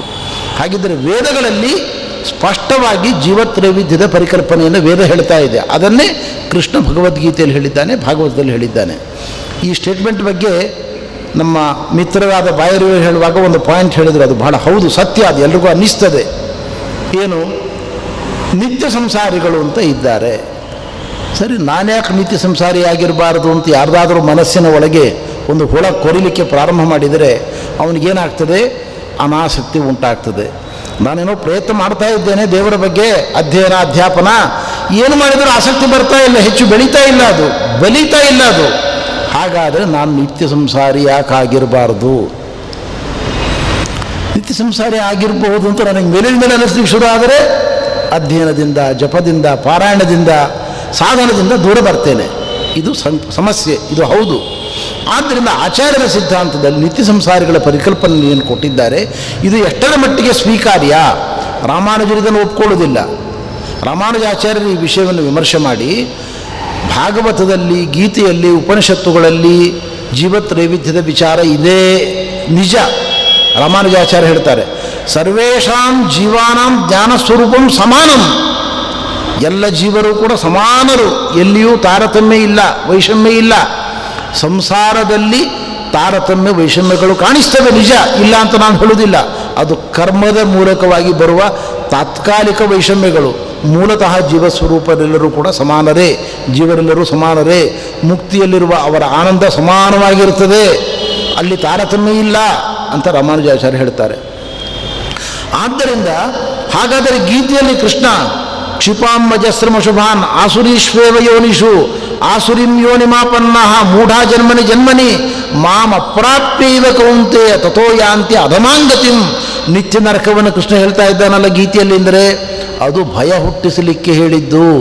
ನಾವು ಮಕ್ಕಳಿಗೆ ಹೇಳ್ತೇವೆ, ನೋಡು, ನೀನು ಇವತ್ತು ಹೋಮ್ವರ್ಕ್ ಮಾಡದೇ ಇದ್ದರೆ ರಾತ್ರಿ ಊಟ ಹಾಕೋದಿಲ್ಲ, ನಾಳೆ ಒನ್ ಡೇ ಇಂಟರ್ನ್ಯಾಷನಲ್ ಮ್ಯಾಚ್ ಇದೆ, ನಿನಗೆ ಟಿ ವಿ ಮುಂದೆ ಕೂಡ್ಲಿಕ್ಕೆ ಬಿಡೋದಿಲ್ಲ ಅಂತ ಹೇಳ್ತೇವೆ, ಹೆದರಿಸ್ತೇವೆ. ಇದರ ಅರ್ಥ ಮಗುವಿಗೆ ರಾತ್ರಿ ಊಟ ಹಾಕುವುದಿಲ್ಲ ಅನ್ನೋದು ನಮ್ಮ ಅಭಿಪ್ರಾಯ ಅಲ್ಲ. ಹಾಗೆ ಹೇಳದೇ ಇದ್ದರೆ ಮಗು ಹೋಮ್ವರ್ಕ್ ಮಾಡುವುದಿಲ್ಲ. ಅದಕ್ಕೊಂದು ಭಯ ಹುಟ್ಟಿಸಬೇಕು. ನೋಡು, ನಾಳೆ ನಿನಗೆ ತುಂಬ ಪ್ರಿಯವಾದ ಮ್ಯಾಚ್ ಇದೆ, ಕ್ರಿಕೆಟ್ ಮ್ಯಾಚ್ ಇದೆ, ಇಂಡಿಯಾ ಪಾಕಿಸ್ತಾನ ಮ್ಯಾಚ್ ಇದೆ, ನಿನಗೆ ನೋಡಬೇಕು ಅಂತಿದ್ದರೆ ಹೋಮ್ವರ್ಕ್ ಮುಗಿಸು ಅಂತ ಮಕ್ಕಳಿಗೆ ಹೇಳ್ತೇವೆ ನಾವು. ಹಾಗಿದ್ದರೆ ಇಂಥ ಮಾತುಗಳು ಬಂದದ್ದು ಯಾಕೆ? ಮಗುವನ್ನು ಸತ್ಕಾರ್ಯದಲ್ಲಿ ತೊಡಗಿಸಲಿಕ್ಕೋಸ್ಕರ, ಹೋಮ್ವರ್ಕ್ನಲ್ಲಿ ತೊಡಗಿಸ್ಲಿಕ್ಕೋಸ್ಕರ ಆಡಿದ ಮಾತುಗಳಿವು. ಈ ಮಾತಿನ ಸ್ಪಿರಿಟನ್ನು ಅಷ್ಟೇ ತಗೊಳ್ಬೇಕು. ಹಾಗೆ ನಿಜವಾಗಿಯೂ ಕೂಡ ನಿತ್ಯ ಸಂಸಾರಿಗಳಾದ ಒಂದು ವರ್ಗ ಇದೆ ಅಂತ ಯಾಕೆ ತಿಳ್ಕೊಳ್ಬೇಕು ನಾವು? ಇದು ಅವರ ವಿಚಾರ ಪದ್ಧತಿ. ಇದರ ಬಗ್ಗೆ ಜಗದ್ಗುರು ಶ್ರೀಮದ್ ಆಚಾರ್ಯರ ವಿಚಾರ ಕ್ರಮವನ್ನು ನಿಮ್ಮ ಮುಂದೆ ನಾನು ಪ್ರತಿನಿಧಿಸ್ತಾ ಇದ್ದೇನೆ. ಆಚಾರ್ಯರು ಹೇಳ್ತಾರೆ, ಜೀವ, ಜಡ, ಪರಮಾತ್ಮ ಈ ಮೂರು ವಸ್ತುಗಳ ನಡುವಿನ ಅಂತರವನ್ನು ಸರಿಯಾಗಿ ತಿಳಿದುಕೊಳ್ಳಿ, ನಿಮಗೆ ಈ ಸಮಸ್ಯೆಗೆ ಪರಿಹಾರ ಸಿಗ್ತದೆ ಅಂತಾರೆ ಆಚಾರ್ಯರು. ಜಡ ಅಂದರೆ ಏನು? ಜಡದ ಒಳಗೆ ಜ್ಞಾನ ಇಲ್ಲ, ಇಚ್ಛೆ ಇಲ್ಲ, ಪ್ರಯತ್ನ ಇಲ್ಲ. ಇದನ್ನು ಜಡ ಅಂತ ಕರೀತೇವೆ. ನೋಡಿ, ನಮ್ಮ ಕಣ್ಮುಂದೆ ಇರತಕ್ಕಂಥ ಈ ತಟ್ಟೆ, ಈ ಗಂಟೆ, ಇದು ಜಡ. ಇದಕ್ಕೆ ಜ್ಞಾನ ಇಲ್ಲ, ಇಚ್ಛೆ ಇಲ್ಲ, ಪ್ರಯತ್ನವೂ ಇಲ್ಲ. ನಾನು ಪ್ರವಚನ ಮಾಡ್ತಾ ಇದ್ದೇನೆ, ಇದು ಈ ಗಂಟೆಗೆ ಅರ್ಥ ಆಗೋದಿಲ್ಲ, ಈ ಕಲ್ಲಿಗೆ ಅರ್ಥ ಆಗೋದಿಲ್ಲ, ಮೈಕಿಗೆ ಅರ್ಥ ಆಗೋದಿಲ್ಲ. ಇದು ಜಡ. ಚೇತನ ಅಂದ್ರೇನು? ಚಿತಿ ಸಂಜ್ಞಾನೇ ಪದದ ಒಳಗೆ ಅರ್ಥ ಅಡಗಿದೆ ನೋಡಿ. ಅರಿವು ಇದೆ ಒಳಗೆ, ಅವನು ಚೇತನ. ಜೀವ, ಚೇತನ ಪರ್ಯಾಯ ಪದಗಳು. ಆತ್ಮ, ಜೀವ, ಚೇತನ ಇವೆಲ್ಲ ಪರ್ಯಾಯ ಪದಗಳು. ಈ ಜೀವ ಅಂದರೆ ಏನು? ಯಾವುದರ ಒಳಗೆ ಒಂದು ಇನ್ಬಿಲ್ಟ್ ಪ್ರೋಗ್ರಾಮ್ ಇದೆ, ಅಲ್ಲಿ ಜ್ಞಾನ ಇದೆ, ಇಚ್ಛೆ ಇದೆ, ಪ್ರಯತ್ನ ಇದೆ. ಈ ಮೂರು ಎಲ್ಲಿದೆಯೋ ಅದನ್ನು ಜೀವ ಅಂತ ಅರ್ಥ ಮಾಡಿಕೊಳ್ಳಿ. ಹಾಗಿದ್ದರೆ ಜೀವ ಮತ್ತು ಜಡಗಳ ನಡುವಿನ ಅಂತರವನ್ನು ಮೊದಲು ನಾವು ಸರಿಯಾಗಿ ಅರ್ಥ ಮಾಡಿಕೊಳ್ಬೇಕು ಅಂತ ಆಚಾರ್ಯರು. ಜಡ ಅಂದರೆ ಯಾವುದಕ್ಕೆ ಅರಿವಿಲ್ಲ, ಇಚ್ಛೆ ಇಲ್ಲ, ಪ್ರಯತ್ನ ಇಲ್ಲ, ಅದು ಜಡ. ಯಾವುದಕ್ಕೆ ಅರಿವಿದೆ, ಇಚ್ಛೆ ಇದೆ, ಪ್ರಯತ್ನ ಇದೆ, ಅದು ಚೇತನ. ಈ ಚೇತನ ಮತ್ತು ಅಚೇತನಗಳ ನಡುವಿನ ವ್ಯತ್ಯಾಸವನ್ನು ಮೊದಲು ಸ್ಪಷ್ಟವಾಗಿ ಅರ್ಥ ಮಾಡಿಕೊಳ್ಳಿ. ಈ ಚೇತನಗಳಲ್ಲೂ ಕೂಡ ಸಹಜವಾಗಿ ಏಕರೂಪತೆ ಇರಲಿಕ್ಕೆ ಸಾಧ್ಯ ಇಲ್ಲ. ಅಚೇತನದಲ್ಲಿ ಹೇಗೆ ಏಕರೂಪತೆ ಇಲ್ಲವೋ ಚೇತನದಲ್ಲೂ ಕೂಡ ಏಕರೂಪತೆ ಇರಲಿಕ್ಕೆ ಸಾಧ್ಯ ಇಲ್ಲ ಅನ್ನೋದನ್ನು ಅರ್ಥ ಮಾಡಿಕೊಳ್ಳಿ. ನೋಡಿ, ಧಾತುಗಳು, ಅಲ್ಯೂಮಿನಿಯಂ, ಕಬ್ಬಿಣ, ಹಿತ್ತಾಳೆ, ತಾಮ್ರ, ಬೆಳ್ಳಿ, ಬಂಗಾರ ಇವೆಲ್ಲ ಧಾತುಗಳು, ಎಲ್ಲವೂ ಅಚೇತನ ಜಡವಸ್ತುಗಳು. ಇವುಗಳಲ್ಲಿ ಭೇದ ಇದೆ, ತಾರತಮ್ಯ ಇದೆ, ಮೂಲಭೂತವಾಗಿ ಗುಣಗಳಲ್ಲಿ ವ್ಯತ್ಯಾಸ ಇದೆ. ವನಸ್ಪತಿಗಳು ನಮ್ಮ ಕಣ್ಮುಂದೆ ಬೆಳೀತಕ್ಕಂಥ ನೂರಾರು ಕಾಂಗ್ರೆಸ್ ಗಿಡನೂ ಇದೆ, ಕಾಂಗ್ರೆಸ್ ಗಿಡದಿಂದ ಏನೂ ಪ್ರಯೋಜನ ಇಲ್ಲ. ಜಾಲಿ ಮುಳ್ಳಿನ ಗಿಡ ಇದೆ, ಇದಕ್ಕೆ ನೆರಳೂ ಇಲ್ಲ, ಫಲವೂ ಇಲ್ಲ, ಏನೂ ಇಲ್ಲ ಈ ಮರಳಿನಿಂದ. ಅದೇ ಬೇವಿನ ಮರ ಇದೆ, ನಾನಾ ಬಗೆಯ ಔಷಧಿ ವನಸ್ಪತಿಗಳನ್ನು ಒಳಗೊಂಡಿರ್ತಕ್ಕಂಥ ಮರಗಳಿದ್ದಾವೆ, ಔಷಧೀಯ ಗುಣಗಳನ್ನು ಹೊಂದಿರತಕ್ಕಂಥ ಮರಗಳಿದ್ದಾವೆ. ಅವುಗಳಿಂದ ನಮಗೂ ನಿಮಗೂ ಪ್ರಯೋಜನ ಇದೆ. ಹಾಗಿದ್ದರೆ ಜಡದ ಒಳಗೂ ವ್ಯತ್ಯಾಸ ಇದೆ, ತಾರತಮ್ಯ ಇದೆ, ಗುಣಗಳಲ್ಲಿ ವಿಭಿನ್ನತೆ ಇದೆ. ಅದರಂತೆ ಚೇತನದ ಒಳಗೂ ಇದೆ. ಹಾಗಿದ್ದರೆ ಇದು ಅದರ ಸ್ವರೂಪವೇ ಆಗಿದೆ ಎಂಬುದನ್ನು ಮೊದಲು ಅರ್ಥ ಮಾಡಿಕೊಳ್ಳಿ. ಬಂಗಾರದ ಒಂದು ಏನು ಮ್ಯಾನುಫ್ಯಾಕ್ಚರ್ ಇದೆ, ಇದನ್ನು ನಾವು ನೀವು ಮಾಡಿದ್ದಲ್ಲ. ಇದು ಪ್ರಕೃತಿಯ ಒಳಗೆ ಇರತಕ್ಕಂಥ ನೈಸರ್ಗಿಕ ವಸ್ತು, ಭೂಮಿಯ ಒಳಗೆ ಇರತಕ್ಕಂಥ ನೈಸರ್ಗಿಕ ವಸ್ತು. ಇವೆಲ್ಲ ವಸ್ತುಗಳು ಕೂಡ ಅನಾದಿ ಅನಂತ ಕಾಲಗಳಿಂದ ಅಸ್ತಿತ್ವವನ್ನು ಪಡೆದುಕೊಂಡಿದ್ದಾವೆ. ಜೀವರು ಕೂಡ ಅಷ್ಟೇ ಅನಾದಿ ನಿತ್ಯ ಸತ್ಯ ಅಂತ ಹೇಳ್ತಾರೆ ಆಚಾರ್ಯರು. ನೋಡಿ, ಈ ಇಂಟೆಲಿಜೆನ್ಸಿ ಅನ್ನೋದಿದೆಯಲ್ಲ, ಜೀವ ಅನ್ನುವ ಶಬ್ದದ ಅರ್ಥವನ್ನು ಸ್ವಲ್ಪ ನಾನು ವಿವರಣೆ ಮಾಡ್ತಾ ಇದ್ದೇನೆ. ಜೀವ ಅಂದರೆ ಜ್ಞಾನವುಳ್ಳವನು ಅಂತ. ನ್ಯಾಯದರ್ಶನ ಈ ದೇಶದಲ್ಲಿ ಬಂದಿರತಕ್ಕಂಥ ನೈಯಾಯಿಕರು, ವೈಶೇಷಿಕರು ಇಲ್ಲಿ ಎಡವಿದರು. ಆಚಾರ್ಯರನ್ನು ಸ್ಪಷ್ಟಪಡಿಸ್ತಾರೆ. ಜ್ಞಾನ ಇರುವವನು ಚೇತನ ಅಂದರೆ ರೋಬೋಟ್ ಕೂಡ ಚೇತನ ಆಗಬೇಕಾಗ್ತದೆ. ರೋಬೋಟ್ನಲ್ಲೂ ಇಂಟೆಲಿಜೆನ್ಸಿ ಇದೆ, ನಮ್ಮಲ್ಲೂ ಇಂಟೆಲಿಜೆನ್ಸಿ ಇದೆ, ರೋಬೋಟ್ನಲ್ಲೂ ಇಂಟೆಲಿಜೆನ್ಸಿ ಇದೆ, ಟ್ಯಾಬ್ನಲ್ಲಿದೆ, ಲ್ಯಾಪ್ಟಾಪ್ನಲ್ಲಿದೆ, ಎಲ್ಲ ವಸ್ತುಗಳಲ್ಲಿ ಯಂತ್ರಗಳಲ್ಲಿ ಇಂಟೆಲಿಜೆನ್ಸಿ ಇದೆ. ಹಾಗಿದ್ದರೆ ಚೇತನನಿಗೂ ಜಡಕ್ಕೂ ವ್ಯತ್ಯಾಸವೇನು? ಆಚಾರ್ಯರು ಹೇಳಿದರು, ಅದು ಆರ್ಟಿಫಿಷಿಯಲ್ ಇಂಟೆಲಿಜೆನ್ಸಿ, ಇಲ್ಲಿರೋದು ನ್ಯಾಚುರಲ್ ಇಂಟೆಲಿಜೆನ್ಸಿ. ನೋಡಿ, ಈ ನ್ಯಾಚುರಲ್ ಇಂಟೆಲಿಜೆನ್ಸಿ ಮತ್ತು ಆರ್ಟಿಫಿಷಿಯಲ್ ಇಂಟೆಲಿಜೆನ್ಸಿಗಳ ನಡುವೆ ಇರುವ ಅಂತರವನ್ನು ಅರ್ಥ ಮಾಡಿಕೊಳ್ಳಿ. ಈ ಪ್ರೋಗ್ರಾಮ್ ಹೇಗಿದೆ ಅಂದರೆ, ನಿಮಗೊಂದು ಸರಳ ಉದಾಹರಣೆ ಕೊಡ್ತೇನೆ. ಈಗ ನಾವು ರೋಬೋಟ್ಗೆ ಒಂದು ಸೂಚನೆ ಕೊಡ್ತೇನೆ ನಾನು, ನೋಡು, ನೇರ ಹೋಗು, ಬರಕ್ಕೆ ಹೊರಳು, ಕಿಚನ್ ಬರುತ್ತೆ, ಅಲ್ಲಿ ಫ್ರಿಡ್ಜ್ ಇದೆ, ಅದರೊಳಗಡೆ ಒಂದು ಸೇಬು ಹಣ್ಣಿದೆ, ತೊಗೊಂಡು ಬಾ ಅಂತ ಸೂಚನೆ ಕೊಡ್ತೇನೆ. ಅದಕ್ಕೊಂದು ಪ್ರೋಗ್ರಾಮ್ ಬರೀತೇನೆ ನಾನು. ಆ ಪ್ರೋಗ್ರಾಮ್ ಪ್ರಕಾರನೇ ಅದು ಸ್ಟ್ರೈಟ್ ಹೋಗುತ್ತೆ, ರೈಟ್ ಕಟ್ ಮಾಡುತ್ತೆ, ಡೋರ್ ಓಪನ್ ಮಾಡಿಕೊಡುತ್ತೆ, ಒಳಗಡೆ ಫ್ರಿಡ್ಜನ್ನು ಬಾಗಿಲು ತೆಗೆಯುತ್ತೆ, ಅಲ್ಲಿರೋ ಸೇಬುವನ್ನು ಪಿಕ್ ಮಾಡಿಕೊಂಡು ತನಗೆ ತಂದು ಕೊಡುತ್ತೆ. ಇದೇ ಸೇಬುವೋ ಅಥವಾ ಒಂದು ಬೆಲ್ಲದ ಅಚ್ಚನ್ನು ಇರುವೆ ತಗೊಳ್ಬೇಕು ಅಂತ ವಿಚಾರ ಮಾಡಿತು ಅಂತ ಅಂದುಕೊಳ್ಳಿ, ಅದಕ್ಕೆ ವಾಸನೆ ಬಂತು, ಸ್ಮೆಲ್ ಬಂತು, ಅದು ಇರುವೆ ಸ್ಟ್ರೈಟ್ ರೈಟ್ ಕಟ್ ಮಾಡೋದಿಲ್ಲ, ನಿಯರೆಸ್ಟ್ ವೇಯನ್ನು ಹುಡ್ಕೊಂಡು ಹೋಗುತ್ತೆ ಅದು. ಇದು ನ್ಯಾಚುರಲ್ ಇಂಟೆಲಿಜೆನ್ಸಿ. ಇದು ಇಲ್ಲಿ ಹೇಗೆ ಪ್ರೋಗ್ರಾಮ್ ಉಂಟು ಆ ಪ್ರೋಗ್ರಾಮ್ ಪ್ರಕಾರವೇ ರಿಯಾಕ್ಷನ್ ಇದೆ. ಇಲ್ಲಿ ನ್ಯಾಚುರಲ್ ಇಂಟೆಲಿಜೆನ್ಸ್ಗೂ ಆರ್ಟಿಫಿಷಿಯಲ್ ಇಂಟೆಲಿಜೆನ್ಸ್ಗೂ ಇರತಕ್ಕಂಥ ವ್ಯತ್ಯಾಸ ಇದು. ಇಲ್ಲಿ ಸಹಜವಾದ ಜ್ಞಾನ ಇದೆ, ಇಚ್ಛೆ ಇದೆ, ಪ್ರಯತ್ನ ಇದೆ, ಎಲ್ಲದಕ್ಕಿಂತ ಮಿಗಿಲಾಗಿ ಅನುಭವ ಇದೆ. ರೋಬೋಟ್ಗೆ ಅನುಭವ ಇಲ್ಲ. ಈ ಅಂತರವನ್ನು ಅರ್ಥ ಮಾಡಿಕೊಳ್ಳಿ. ಆದ್ದರಿಂದ ಪ್ರಪಂಚದ ಪ್ರತಿಯೊಂದು ಜೀವಿಯಲ್ಲೂ ಕೂಡ ಒಂದು ಸಹಜವಾಗಿರತಕ್ಕಂಥ ಪ್ರೋಗ್ರಾಮ್ ಇದೆ, ಅನಾದಿ ಕಾಲದ ಪ್ರೋಗ್ರಾಮ್ ಇದೆ. ಇದನ್ನು ಯಾರೂ ಬದಲಾಯಿಸ್ಲಿಕ್ಕೆ ಆಗುವುದಿಲ್ಲ ಅಂತಾರೆ. ನಿಮಗೆ ಸಣ್ಣ ಉದಾಹರಣೆಯನ್ನು ಕೊಡ್ತೇನೆ.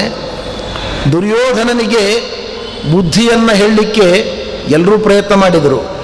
ಕೊನೆಗೆ ಎಲ್ಲರೂ ಹೇಳಿದರು, ಕೃಷ್ಣ ನೀನೊಂದು ಪ್ರಯತ್ನ ಮಾಡು, ನೀನು ಹೇಳಿದರೆ ಖಂಡಿತ ಎಲ್ಲವೂ ಆಗ್ತದೆ ಅಂತ. ಕೃಷ್ಣನೂ ಆಯಿತು ಒಂದ. ಅವನಿಂದ ಖಂಡಿತವಾಗಿ ಕೃಷ್ಣ ಗೊತ್ತು ಅವನಿಗೆ, ದುರ್ಯೋಧನ ಯಾರು ಹೇಳಿದರೂ ಬದಲಾವಣೆ ಆಗುವುದಿಲ್ಲ. ಅವನ ಒಳಗೆ ನೀಚತೆ, ದುಷ್ಟತನ ಅದು ಪರಾಕಾಷ್ಠೆಯ ಪ್ರಮಾಣದಲ್ಲಿ ಉಂಟು ಅಂತ ಗೊತ್ತುಂಟು ಕೃಷ್ಣನಿಗೆ. ಆದರೆ ಕೃಷ್ಣ ಲೋಕದೃಷ್ಟಿಯಿಂದ ಆಯಿತು ಅಂತ ಹೇಳಿದ, ಹೋದ, ಬುದ್ಧಿವಾದವನ್ನು ಹೇಳಿದ, ಎಲ್ಲವನ್ನೂ ಮಾಡಿದ, ತನ್ನ ಕರ್ತವ್ಯವನ್ನು ಮಾಡಿದ. ಆದರೆ ದುರ್ಯೋಧನ ಒಂದು ಇನಿತು ಕೂಡ ಮನಸ್ಸನ್ನು ಬದಲಾವಣೆ ಮಾಡಲಿಲ್ಲ ಅವನು. ಹಾಗಿದ್ದರೆ ಅಸತ್ಯವನ್ನೇ ಸತ್ಯ ಅಂತ ತಿಳ್ಕೊಳ್ತಕ್ಕಂಥವ್ರು, ಅನೈತಿಕತೆಯನ್ನೇ ನೈತಿಕತೆ ಅಂತ ತಿಳ್ಕೊಳ್ತಕ್ಕಂಥವ್ರು, ಅಧರ್ಮವನ್ನು ಧರ್ಮ ಅಂತ ತಿಳ್ಕೊಳ್ತಕ್ಕಂಥದ್ದು ಒಂದು ಸ್ವಭಾವ ಇದೆ. ಇದನ್ನು ಯಾರೂ ಬದಲಾವಣೆ ಮಾಡಲಿಕ್ಕೆ ಬರುವುದಿಲ್ಲ. ಈ ಸ್ವಭಾವ ಬೇರೆ ಅಲ್ಲ, ಜೀವ ಬೇರೆ ಅಲ್ಲ. ಸ್ವಭಾವವನ್ನು ಪರಿವರ್ತನೆ ಮಾಡುವುದು ಅಂದ್ರೆ ಒಂದೇ, ವಸ್ತುವನ್ನು ವಿನಾಶ ಮಾಡುವುದು ಅಂದ್ರೆ ಒಂದೇ. ಈ ಲೈಟಿಗೆ ಬೆಳಗುವ ಗುಣ ಇದೆ, ಈ ಗುಣವನ್ನು ನಾವು ಬದಲಾವಣೆ ಮಾಡುವುದು ಅಂದ್ರೆ ಒಂದೇ, ಲೈಟ್ ಬರ್ನ್ ಆಗುವುದು ಅಂದ್ರೆ ಒಂದೇ. ಆದ್ದರಿಂದ ಪರಮಾತ್ಮ ಆಯಾಯ ಜೀವರಾಶಿಗಳಿಗೆ ಅನಾದಿ ಕಾಲದಿಂದ ಇರುವ ಸ್ವಭಾವವನ್ನು ಕಿಂಚಿತ್ತು ಬದಲಾವಣೆ ಮಾಡುವುದಿಲ್ಲ. ಅವನು ಅದು ಅಭಿವ್ಯಕ್ತವಾಗಲಿಕ್ಕೆ ಬೇಕಾದ ಎಲ್ಲ ವ್ಯವಸ್ಥೆಗಳನ್ನು ಮಾಡಿಕೊಟ್ಟಿದ್ದಾನೆ. ಗುರುಗಳನ್ನು ಅವರಿಗೂ ಕೊಟ್ಟಿದ್ದಾನೆ, ಸಜ್ಜನರಿಗೂ ಕೊಟ್ಟಿದ್ದಾನೆ, ದುಷ್ಟರಿಗೂ ಕೊಟ್ಟಿದ್ದಾನೆ, ಸಾತ್ವಿಕರಿಗೂ ಕೊಟ್ಟಿದ್ದಾನೆ, ತಾಮಸರಿಗೂ ಕೊಟ್ಟಿದ್ದಾನೆ. ಅಭಿವ್ಯಕ್ತಿಯಲ್ಲಿ ಅವರವರ ಯೋಗ್ಯತೆ ಪ್ರಧಾನವಾದ ಪಾತ್ರವನ್ನು ವಹಿಸ್ತದೆ. ಒಂದೇ ಭೂಮಿಯಲ್ಲಿ ನೀರು ಹಾಕ್ತೇವೆ, ಗೊಬ್ಬರ ಹಾಕ್ತೇವೆ, ಮಾವಿನ ಬೀಜವನ್ನು ಬಿತ್ತನೆ ಮಾಡಿದ್ದೇವೆ, ಹಾಗಲಕಾಯಿ ಬೀಜವನ್ನು ಬಿತ್ತನೆ ಮಾಡಿದ್ದೇವೆ, ಬೇವಿನ ಬೀಜವನ್ನು ಬಿತ್ತನೆ ಮಾಡಿದ್ದೇವೆ. ಬೆಳವಣಿಗೆಯಾಗುವಾಗ ಒಂದೇ ನೀರು, ಒಂದೇ ಭೂಮಿ, ಒಂದೇ ಗೊಬ್ಬರವನ್ನು ಬಳಸಿಕೊಂಡಿರತಕ್ಕಂಥ ಬೀಜಗಳು ವಿಭಿನ್ನವಾದ ಫಲವನ್ನು ಕೊಡ್ತವೆ. ಅದಕ್ಕೆ ಕಾರಣ ನೀರಲ್ಲ, ನೆಲ ಅಲ್ಲ, ಗೊಬ್ಬರ ಅಲ್ಲ, ಆ ಬೀಜದ ಒಳಗೆ ಇರತಕ್ಕಂಥ ಮೂಲಭೂತವಾದ ಸ್ವಭಾವ. ಹಾಗೆ ಜೀವನದಲ್ಲಿ ಒಂದು ತ್ರೈವಿಧ್ಯ ಇದೆ ಅಂತ ಆಚಾರ್ಯರು ಹೇಳಿದ್ದಾರೆ. ಎಲ್ಲಿ ದುಃಖ ಪಡಬೇಕು ಅಂದರೆ, ಆಚಾರ್ಯರ ಒಂದು ಪಕ್ಷ ಬ್ರಾಹ್ಮಣರು ಸಾತ್ವಿಕರು, ಕ್ಷತ್ರಿಯರು ರಾಜಸರು, ಶೂದ್ರರು ತಾಮಸರು ಅಂತ ಏನಾದರೂ ಮಧ್ವಾಚಾರ್ಯ ಹೇಳಿದರೆ ನೀವು ಖಂಡಿತ ಜಗಳ ಮಾಡಿ. ಮಧ್ವಾಚಾರ್ಯ ಹಾಗೆ ಹೇಳಿಲ್ಲ. ಅವರು ಏನು ಹೇಳಿದ್ದಾರೆ ಅಂದರೆ, ಪ್ರಪಂಚದ ಒಳಗೆ ಹೀಗೊಂದು ವ್ಯವಸ್ಥೆ ಇದೆ ಅಂತ ಹೇಳಿದ್ದಾರೆ. ಎಲ್ಲಿ ಪ್ರಾಮಾಣಿಕತೆ ಇದೆ, ನೈತಿಕತೆ ಇದೆ, ಸಜ್ಜನಿಕೆ ಇದೆ, ಇನ್ನೊಬ್ಬರ ಕಷ್ಟಕ್ಕೆ ಕರಗುವ ಗುಣ ಇದೆ, ಇವರು ಸಾತ್ವಿಕರು. ದೇವರಲ್ಲಿ ಭಕ್ತಿ ಇರುವವರು ಸಾತ್ವಿಕರು. ಅದು ಯಾರು ಬೇಕಾದರೂ ಆಗ್ಬೋದು, ಯಾವ ಜಾತಿಯಲ್ಲಿರುವವರು ಆಗ್ಬೋದು. ನೋಡಿ, ಗುಹ ಯಾವ ಜಾತಿ? ಎಲ್ಲ ಹನುಮಂತ ಮೊದಲಾಗಿರತಕ್ಕಂಥ ಎಲ್ಲ ಪಶುಗಳು, ಪಕ್ಷಿಗಳು, ಇವರೆಲ್ಲ ಯಾವ ಜಾತಿಗೆ ಸೇರಿದವರು? ಶಬರಿ ಯಾವ ಜಾತಿ? ಸಾತ್ವಿಕತೆ ಇತ್ತೋ ಇಲ್ಲ ಅವಳಲ್ಲಿ? ಆಚಾರ್ಯ ಹೇಳುವುದೇನೆಂದರೆ, ಎಲ್ಲಿ ಸಜ್ಜನಿಕೆ ಇದೆ, ಪ್ರಾಮಾಣಿಕತೆ ಇದೆ, ನೈತಿಕತೆ ಇದೆ, ದೈವ ಭಕ್ತಿ ಇದೆ, ಅವರು ಸಾತ್ವಿಕರು. ಅದು ನೀವು ಆಗ್ಬೋದು, ನಾವು ಆಗ್ಬೋದು, ಬ್ರಾಹ್ಮಣರು ಆಗ್ಬೋದು, ಶೂದ್ರರು ಆಗ್ಬೋದು, ಅಂತ್ಯಜನೂ ಆಗ್ಬೋದು, ಯಾರು ಬೇಕಾದರೂ ಆಗ್ಬೋದು. ಅದು ಜಾತ್ಯತೀತವಾದ ಸಿದ್ಧಾಂತ. ಇದು ಹೇಗಿದೆ ಅಂದರೆ ನೋಡಿ, ಅಧ್ಯಾಪಕರು ಹೇಳ್ತಾರೆ, ಫಸ್ಟ್ ಡೇ ಕ್ಲಾಸ್ ರೂಮ್ನಲ್ಲಿ ಹೇಳ್ತಾರೆ, ನೋಡ್ರಪ್ಪ PUC ಬಂದಿದ್ದೀರಿ, ನೀವು ಹೈಯೆಸ್ಟ್ ಸ್ಕೋರ್ ಮಾಡಬೇಕು. ನೀವು 98, 100% ತೊಗೊಂಡ್ರೆ ಇನ್ಫಾರ್ಮೇಷನ್ ಟೆಕ್ನಾಲಜಿಗೆ ಹೋಗ್ಬೋದು, 90 ತೊಗೊಂಡ್ರೆ ಮೆಡಿಕಲ್ಗೆ ಹೋಗ್ಬೋದು, 85 ತೊಗೊಂಡ್ರೆ ಇಂಜಿನಿಯರಿಂಗ್ ಹೋಗ್ಬೋದು. ಅದಕ್ಕಿಂತ ಕೆಳಗೆ ಪರ್ಸೆಂಟೇಜ್ ತೊಗೊಂಡ್ರೆ ಆವಾಗ BComಗೋ BScಗೋ ಹೋಗಬೇಕಾಗ್ತದೆ. ನಿಮ್ಗೆ ಎಂಪ್ಲಾಯ್ಮೆಂಟ್ ಫೆಸಿಲಿಟಿ ಇಲ್ಲ, ಎಲ್ಲೂ ನೌಕರಿ ಸಿಕ್ಕುವುದಿಲ್ಲ ಅಂತ ಹೇಳ್ತಾರೆ. ಇದನ್ನು ಕೇಳಿದ ಯಾವ ವಿದ್ಯಾರ್ಥಿಯ ಮನಸ್ಸಿನ ಒಳಗಡೆ ನನ್ನನ್ನು ಬೈತಾ ಇದ್ದಾರೆ ಅಂತ ಅಂದ್ಕೊಳ್ತಾನೆ ಅವನು. ನಾನು ಹೈಯೆಸ್ಟ್ ಅಂಕಗಳನ್ನು ಪಡೆದುಕೊಳ್ಬೇಕು, ನಾನು ಇನ್ಫಾರ್ಮೇಷನ್ ಟೆಕ್ನಾಲಜಿಗೆ ಹೋಗಬೇಕು, ಹಾಗೆ ಮಾಡಬೇಕು, ಹೀಗೆ ಮಾಡಬೇಕು ಅಂತ ಕನಸು ಕಟ್ಟಿಕೊಂಡು ಓದ್ತಾನೆ, ಕಷ್ಟಪಟ್ಟು ಆ ಗುರಿಯನ್ನು ಪಡೆದುಕೊಳ್ತಾನೆ. ಇಲ್ಲಿ ಯಾರಿಗೂ ಕೂಡ ಹಣೆಪಟ್ಟಿ ಕಟ್ಟಿಲ್ಲ, ಇವನು ಮೆಡಿಕಲ್ಗೆ ಹೋಗ್ತಾನೆ, ಇವನು ಇಂಜಿನಿಯರಿಂಗ್ ಹೋಗ್ತಾನೆ ಅಂತ ಹಣೆಪಟ್ಟಿ ಕಟ್ಟಿಲ್ಲ ಅಧ್ಯಾಪಕ. ಯಾರು ಹೈಯೆಸ್ಟ್ ಮಾರ್ಕ್ ತಗೋತೀರಿ ಅವರಿಗೆ ಮೆಡಿಕಲ್ಲಿಗೆ ಸೀಟ್ ಸಿಗ್ತದೆ, ಇಂಜಿನಿಯರಿಂಗ್ ಸೀಟ್ ಸಿಗ್ತದೆ ಅಂತ ಹೇಳಿದ್ದಾನೆ ಅವನು. ಇಲ್ಲಾಂದರೆ BComನಲ್ಲಿ ಇರಬೇಕಾಗತ್ತೆ, ನೀವು ತೃಪ್ತಿ ಪಟ್ಕೊಳ್ಬೇಕಾಗತ್ತೆ. ಹಾಗೆ ಮಧ್ವಾಚಾರ್ಯರು ಒಳ್ಳೆಯ ಗುಣಗಳನ್ನು ಯಾರು ಜೀವನದಲ್ಲಿ ರೂಢಿಸ್ಕೊಳ್ತೀರೋ ಅಂಥವರಿಗೆ ಸದ್ಗತಿ ಉಂಟಾಗ್ತದೆ. ನೀವು ಒಳ್ಳೆಯವರು, ಇವರು ಕೆಟ್ಟವರು ಅಂತ ಮಧ್ವಾಚಾರ್ಯರು ಬೆರಳು ಮಾಡಿ ಹಣೆಪಟ್ಟಿ ಕಟ್ಟಿಲ್ಲ ಯಾರಿಗೂ ಕೂಡ. ಅದರಿಂದ ನಾವ್ಯಾಕೆ ತಿಳ್ಕೊಳ್ಬೇಕು? ನಾವು ತಾಮಸರು ಅಂತ, ರಾಜಸರು ಅಂತ ನಾವು ಯಾಕೆ ತಿಳ್ಕೊಳ್ಬೇಕು? ನಾವು ಕಷ್ಟಪಟ್ಟು ಮೇಲೆ ಬಂದಿದ್ದೇವೆ.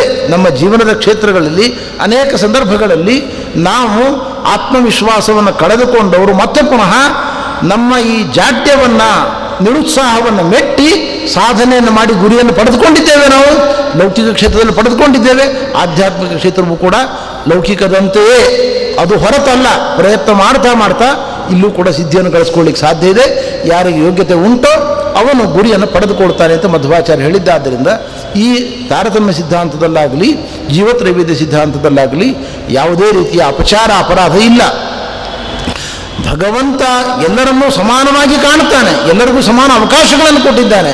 ಕೆಲವರಿಗೆ ವಿಶೇಷ ಅವಕಾಶಗಳು, ಕೆಲವರಿಗೆ ಕಮ್ಮಿ ಅವಕಾಶಗಳನ್ನು ಕೊಟ್ಟಿದ್ದರೆ ನಾವು ಅದರ ಬಗ್ಗೆ ಬೈಬೇಕಿತ್ತು. ಅಂಥ ಯಾವುದೇ ಭಗವಂತನಲ್ಲಿ ವೈಷಮ್ಯವಾಗಲಿ ತಾರತಮ್ಯವಾಗಲಿ ಇಲ್ಲ. ಜೀವನಲ್ಲೇ ಮೂಲಭೂತವಾದ ವ್ಯತ್ಯಾಸ ಇದೆ, ತಾರತಮ್ಯ ಇದೆ. ಅದಕ್ಕನುಗುಣವಾಗಿ ಅವರು ಕಾರ್ಯಗಳನ್ನು ಮಾಡ್ತಾ ಇದ್ದಾರೆ. ಇವತ್ತು ನೋಡಿ, ನಮ್ಮ ದೇಶದಲ್ಲಿ ಭಯೋತ್ಪಾದಕತೆ, ಟೆರರಿಸಮ್ ಎಷ್ಟು ದೊಡ್ಡ ಭಯಾನಕವಾಗಿರತಕ್ಕಂಥ ಸಮಸ್ಯೆಗಳನ್ನು ಸೃಷ್ಟಿ ಮಾಡ್ತಾ ಇದೆ ಅನ್ನೋದು ನಿಮಗೆ ಗೊತ್ತಿದೆ. ಈ ಭಯೋತ್ಪಾದಕತೆ ಅನ್ನೋದು ಅವರ ಸಹಜ ಗುಣವಾಗಿ ಬಿಟ್ಟಿದೆ. ಇದನ್ನು ಯಾರು ಬುದ್ಧಿವಾದ ಹೇಳಿದರೂ ಕೇಳುವುದಿಲ್ಲ ಅವರು. ಹಾಗಿದ್ದರೆ ಒಂದು ವರ್ಗ ಇಂತಹ ಕೆಟ್ಟ ಸ್ವಭಾವವನ್ನು ಹೊಂದಿರತಕ್ಕಂಥದ್ದು ಅನಾದಿ ಕಾಲದಿಂದ ಅನಂತ ಕಾಲದವರೆಗಿದೆ. ರಾವಣ ಇದ್ದ, ಅವನಿಗೆ ಎಲ್ಲರೂ ಬುದ್ಧಿ ಹೇಳಿದರು, ಸ್ವತಃ ಹೆಂಡತಿ ಹೇಳಿದ್ಲು, ಕೇಳಲಿಲ್ಲ. ಗುರುಗಳು ಹೇಳಿದರು, ಕೇಳಲಿಲ್ಲ. ತಮ್ಮ ಹೇಳಿದ, ಕೇಳಲಿಲ್ಲ. ಆತ್ಮೀಯರು ಹೇಳಿದರು, ಕೇಳಲಿಲ್ಲ. ದುರ್ಯೋಧನ, ರಾವಣ, ಇಂಥ ನೂರಾರು ಉದಾಹರಣೆಗಳನ್ನು ಇತಿಹಾಸದ ಪುಟದಲ್ಲಿ ನಾವು ಕಾಣ್ತೇವೆ. ಹಾಗಿದ್ದರೆ ಆಯಾ ಜೀವರ ಸ್ವಭಾವವೇ ಅವರ ವ್ಯಕ್ತಿತ್ವದ ವಿಕಾಸದಲ್ಲಿ ಪರ್ಯವಸಾನಗೊಳ್ಳತಕ್ಕಂಥದ್ದು. ಇದರಲ್ಲಿ ಯಾವುದೇ ಕ್ರಿಯೆಯನ್ನು ಪರಮಾತ್ಮ ಇವರನ್ನು ಸಾತ್ವಿಕರನ್ನಾಗಿ ಮಾಡಬೇಕು ಅಂತ ಸಂಕಲ್ಪ ಮಾಡಿ ಕೆಲವರನ್ನು ಸಾತ್ವಿಕರನ್ನಾಗಿ ಮಾಡಿ ಕೆಲವರನ್ನು ರಾಜಸರನ್ನಾಗಿ ಮಾಡಿದ್ದರೆ ಆಕ್ಷೇಪ ತೆಗೆಯಬಹುದಿತ್ತು ನಾವು. ಅದು ಸಹಜವಾದ ಜೀವರ ಸ್ವಭಾವ. ಇದು ಪರಮಾತ್ಮನ ಕೊಡುಗೆ ಅಲ್ಲ, ಅದರ ವಿಕಾಸಕ್ಕಷ್ಟೇ ಅವನು ಕಾರಣನಾಗಿದ್ದಾನೆ. ಆದ್ದರಿಂದ ಈ ಜೀವತ್ರೈವಿಧ್ಯವೂ ಕೂಡ ಸಮಾಜದ ಜೀವನದ ಒಳಗೆ ಸಹಜವಾಗಿ ಇರತಕ್ಕಂಥ ಒಂದು ಪ್ರಕ್ರಿಯೆ. ಇದರಲ್ಲಿ ಆಚಾರ್ಯನ ನಿಂದನೆ ಮಾಡತಕ್ಕಂಥ ಸನ್ನಿವೇಶ ಏನೂ ಇಲ್ಲ ಎಂಬುದನ್ನು ನಾವು ಅರ್ಥ ಮಾಡಿಕೊಳ್ಬೇಕು. ಜೀವ ತ್ರೈವಿಧ್ಯ ಎಷ್ಟು ಸಹಜವಾದದ್ದು, ಅದು ಇಲ್ಲ ಅಂತಾದರೆ ಲೋಕದ ಕರ್ಮಗಳನ್ನು ಕ್ರಿಯೆಗಳನ್ನು ಕೂಡಿಸಲಿಕ್ಕೆ ಸಾಧ್ಯ ಇಲ್ಲ ಎಂಬಂತಹ ವಿಷಯವನ್ನು ತಿಳಿಸಿಕೊಟ್ಟಿದ್ದಾರೆ. ಈಗ ಇನ್ನೊಂದು ನಮ್ಮ ಪ್ರಶ್ನೆ ಅಂತ ಹೇಳಿದರೆ, ಆಚಾರ್ಯರು ಮೋಕ್ಷವನ್ನು ಹೇಳ್ತಾರೆ, ಆದರೆ ಎಲ್ಲರಿಗೂ ಮೋಕ್ಷ ಹೇಳುವುದಿಲ್ಲ. ಕೆಲವರಿಗೆ ಮಾತ್ರ ಮೋಕ್ಷ ಅಂತ ಹೇಳ್ತಾರೆ. ಎಲ್ಲರೂ ಭಗವಂತನ ಪ್ರಜೆಗಳೇ, ಎಲ್ಲರೂ ಭಗವಂತನಿಂದ ಸೃಷ್ಟರಾದವರೇ. ಆದರೆ ಸೃಷ್ಟರಾದವರು ಎಲ್ಲರೂ ಭಗವಂತನ ಹತ್ರ ವಾಪಸ್ ಹೋಗೋದಿಲ್ಲ, ಕೆಲವರು ಮಾತ್ರ. ಸರಿ, ಕೆಲವರು ಮಾತ್ರ ಅಂತಾದರೆ ಯಾನು? ಅದು ಎಲ್ಲ ಆಚೆ ಅವರು ಹೆಕ್ಕಿ ಹಾಕಿದ ಪರವಾಗಿಲ್ಲ. ಆಚಾರ್ಯ ಹೇಳತಕ್ಕಂಥದ್ದೇನು? ಯಾರು ಬ್ರಾಹ್ಮಣರೋ, ಯಾರು ಚಕ್ರವರ್ತಿಗಳೋ, ಯಾರು ದೇವತೆಗಳೋ, ಯಾರು ಋಷಿಗಳೋ, ಇವರಿಗೆ ಮಾತ್ರ ಮೋಕ್ಷ. ಇನ್ನು ಮನುಷ್ಯರೇನಿದ್ದಾರೆ, ಮನುಷ್ಯರಲ್ಲಿ ಕೆಲವರೆಲ್ಲ ಈ ಸಾಧಾರಣ ಕ್ಷತ್ರಿಯರು, ಇವರೆಲ್ಲ ವೈಶ್ಯರು, ಇವರೇನಿದ್ದಾರೆ ಇವರೆಲ್ಲ ನಿತ್ಯ ಸಂಸಾರಿಗಳು, ಅವರಿಗೆ ಮೋಕ್ಷ ಇಲ್ಲ. ಆದರೆ ಇನ್ನೊಂದುಂಟು, ಯಾರೂ ಯಾವ ಸಿದ್ಧಾಂತಿಗಳು ಒಪ್ಪದಂತಹ ನಿತ್ಯ ನರಕ, ಅಂಧಂತಮಸ್ಸು ಅಂತ, ಅದು ಶೂದ್ರರು ಅಂಧಂತಮಸ್ಸಿಗೆ ಹೋಗ್ತಾರೆ. ಅಂತ್ಯಜರು ಶೂದ್ರರೆಲ್ಲ ಅಂಧಂತಮಸ್ಸಿಗೆ ಹೋಗ್ತಾರೆ. ಬ್ರಾಹ್ಮಣರು, ಆಮೇಲೆ ಮನುಷ್ಯೋತ್ತಮರು, ಚಕ್ರವರ್ತಿಗಳು, ದೇವತೆಗಳೆಲ್ಲ ಮೋಕ್ಷಕ್ಕೆ ಹೋಗ್ತಾರೆ. ಮತ್ತು ಕೆಲವು ಮಿಶ್ರ ಜೀವಿಗಳೇನಿದ್ದಾರೆ ಅವರೆಲ್ಲ ಇಲ್ಲೇ ಸಂಸಾರದಲ್ಲೇ ಇರ್ತಾರೆ. ಆದರೆ ಯಾವ ತಪ್ಪನ್ನೂ ಮಾಡದಂತಹ, ನಿಷ್ಠೆಯಿಂದ ಮೊದಲಿಂದಲೂ ಬ್ರಾಹ್ಮಣರ ಸೇವೆಯನ್ನು ಮಾಡ್ತಾ ಬಂದಂತಹ ಶೂದ್ರರೇನಿದ್ದಾರೆ, ಇದರ ಬಗ್ಗೆ ಏನೂ ಗೊತ್ತಿಲ್ಲದಂತಹ ಶೂದ್ರರೇನಿದ್ದ ಅವರೆಲ್ಲ ನಿತ್ಯ ನರಕಿಗಳು, ನರಕಕ್ಕೆ ಹೋಗ್ತಾರೆ, ಅಂಧಂತಮಸ್ಸಿಗೆ ಹೋಗ್ತಾರೆ.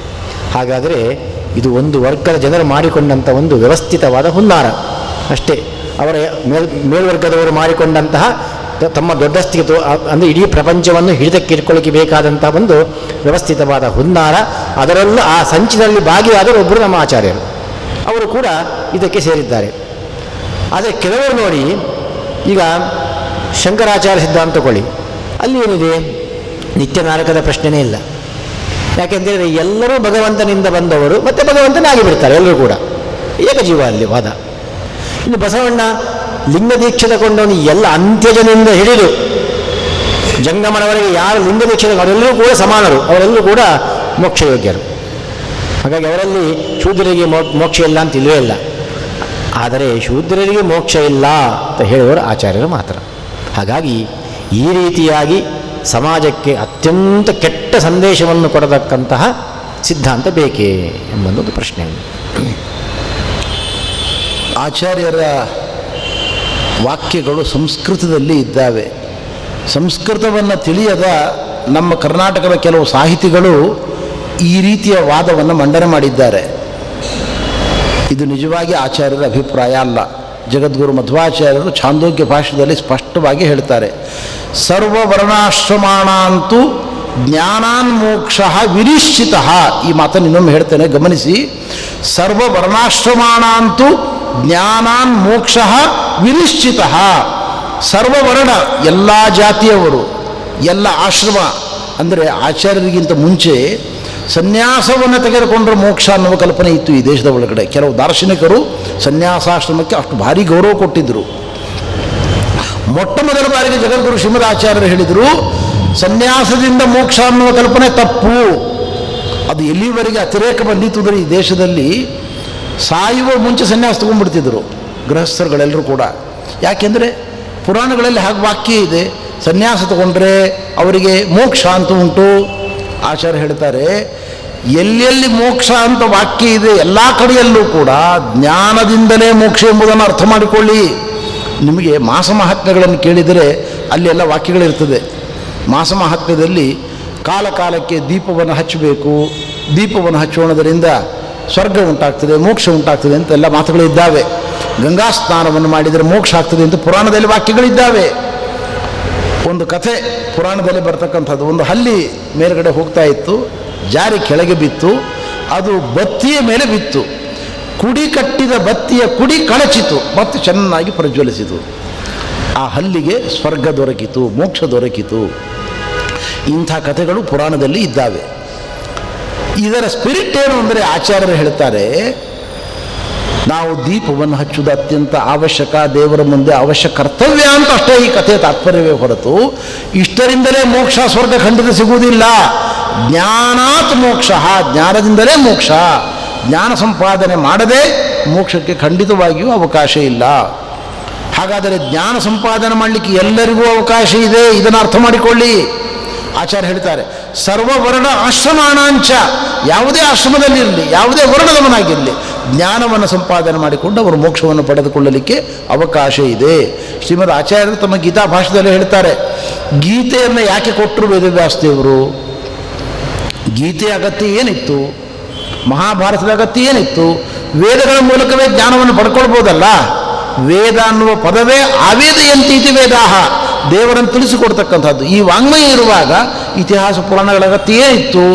ಆಚಾರ್ಯರು ಹೇಳ್ತಾರೆ, ಸ್ತ್ರೀ ಶೂದ್ರಾದೀನಾಂ ತತ್ವಜ್ಞಾನಾನ್ ಮೋಕ್ಷೋ ಭವೇತಿ ಪರಮ ಕೃಪಾಲು ಭಗವಾನ್ ವೇದವ್ಯಾಸ. ಸ್ತ್ರೀಯರು, ಶೂದ್ರರು, ಬ್ರಹ್ಮಬಂಧುಗಳು ವೇದಗಳ ಮೂಲಕ ಜ್ಞಾನವನ್ನು ಪಡೆದುಕೊಳ್ಳುವಂತಹ ಮಾನಸಿಕ ಪಕ್ವತೆ ಇಲ್ಲದವರು. ಈಗ ನೋಡಿ, ನೀವೆಲ್ಲ ಇದ್ದೇವೆ, ನಾವೆಲ್ಲ ಬ್ರಾಹ್ಮಣರಲ್ಲ, ಬ್ರಹ್ಮಬಂಧುಗಳು. ಬ್ರಹ್ಮಬಂಧುಗಳು ಅಂದ್ರೇನು? ನಿಮ್ಮ ಹಿರಿಯರು ಬ್ರಾಹ್ಮಣರು.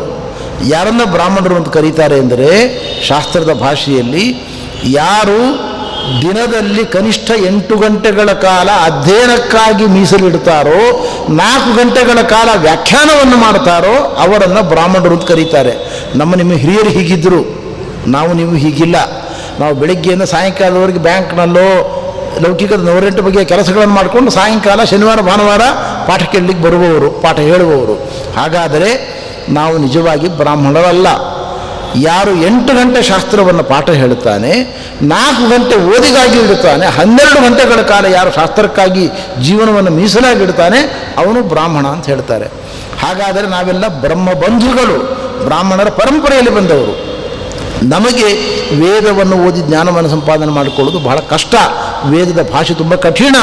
ಅದಕ್ಕೋಸ್ಕರ ವೇದವ್ಯಾಸದೇವರು ಕರುಣೆಯಿಂದ ಇತಿಹಾಸ ಪುರಾಣಗಳ ಮೂಲಕ ಸರಳವಾದ ಭಾಷೆಯಲ್ಲಿ ಪರಮಾತ್ಮನ ಮಹಿಮೆಯನ್ನು ನಮಗೆ ತಿಳಿಸಿಕೊಟ್ಟಿದ್ದಾರೆ. ಅದನ್ನು ತಿಳಿದುಕೊಂಡು ನಾವು ಜ್ಞಾನವನ್ನು ಸಂಪಾದನೆ ಮಾಡಿ ದೇವರಲ್ಲಿ ಭಕ್ತಿಯನ್ನು ಮಾಡಿ ಮೋಕ್ಷವನ್ನು ಪಡೆದುಕೊಳ್ಳಲಿಕ್ಕೆ ಎಲ್ಲ ಜಾತಿಯವರಿಗೂ ಅವಕಾಶ ಇದೆ. ಇದನ್ನು ಸ್ಪಷ್ಟವಾಗಿ ಮಧ್ವಾಚಾರ್ಯರು ಗೀತಾ ಭಾಷೆದಲ್ಲೂ ಹೇಳಿದ್ದಾರೆ, ಛಾಂದೋಗ್ಯ ಭಾಷೆದಲ್ಲೂ ಹೇಳಿದ್ದಾರೆ. ಸರ್ವವರ್ಣಾಶ್ರಮಾಣಾಂಚ ಜ್ಞಾನಾನ್ ಮೋಕ್ಷ ವಿನಿಶ್ಚಿತ. ಎಲ್ಲ ಆಶ್ರಮದವರಿಗೂ ಎಲ್ಲ ವರ್ಣದವರಿಗೂ ಜ್ಞಾನವನ್ನು ಸಂಪಾದನೆ ಮಾಡಿಕೊಂಡ್ರೆ ಮೋಕ್ಷ ನಿಶ್ಚಿತ. ಇದಕ್ಕೆ ಸನ್ಯಾಸಿಗಳೇ ಆಗಬೇಕು ಅಂತಿಲ್ಲ. ಆತುರ ಸನ್ಯಾಸದ ಪರಿಕಲ್ಪನೆಯನ್ನು ಆಚಾರ್ಯ ತೆಗೆದುಹಾಕಿದರು. ಖಂಡಿತ ಕೊನೆಗೆ ಸನ್ಯಾಸ ತಗೊಳ್ಳಿಕ್ಕೆ ಹೋಗಬೇಡಿ. ಸನ್ಯಾಸದಿಂದಲೇ ಮೋಕ್ಷ ಅಲ್ಲ, ಸದ್ಗತಿ ಅಲ್ಲ.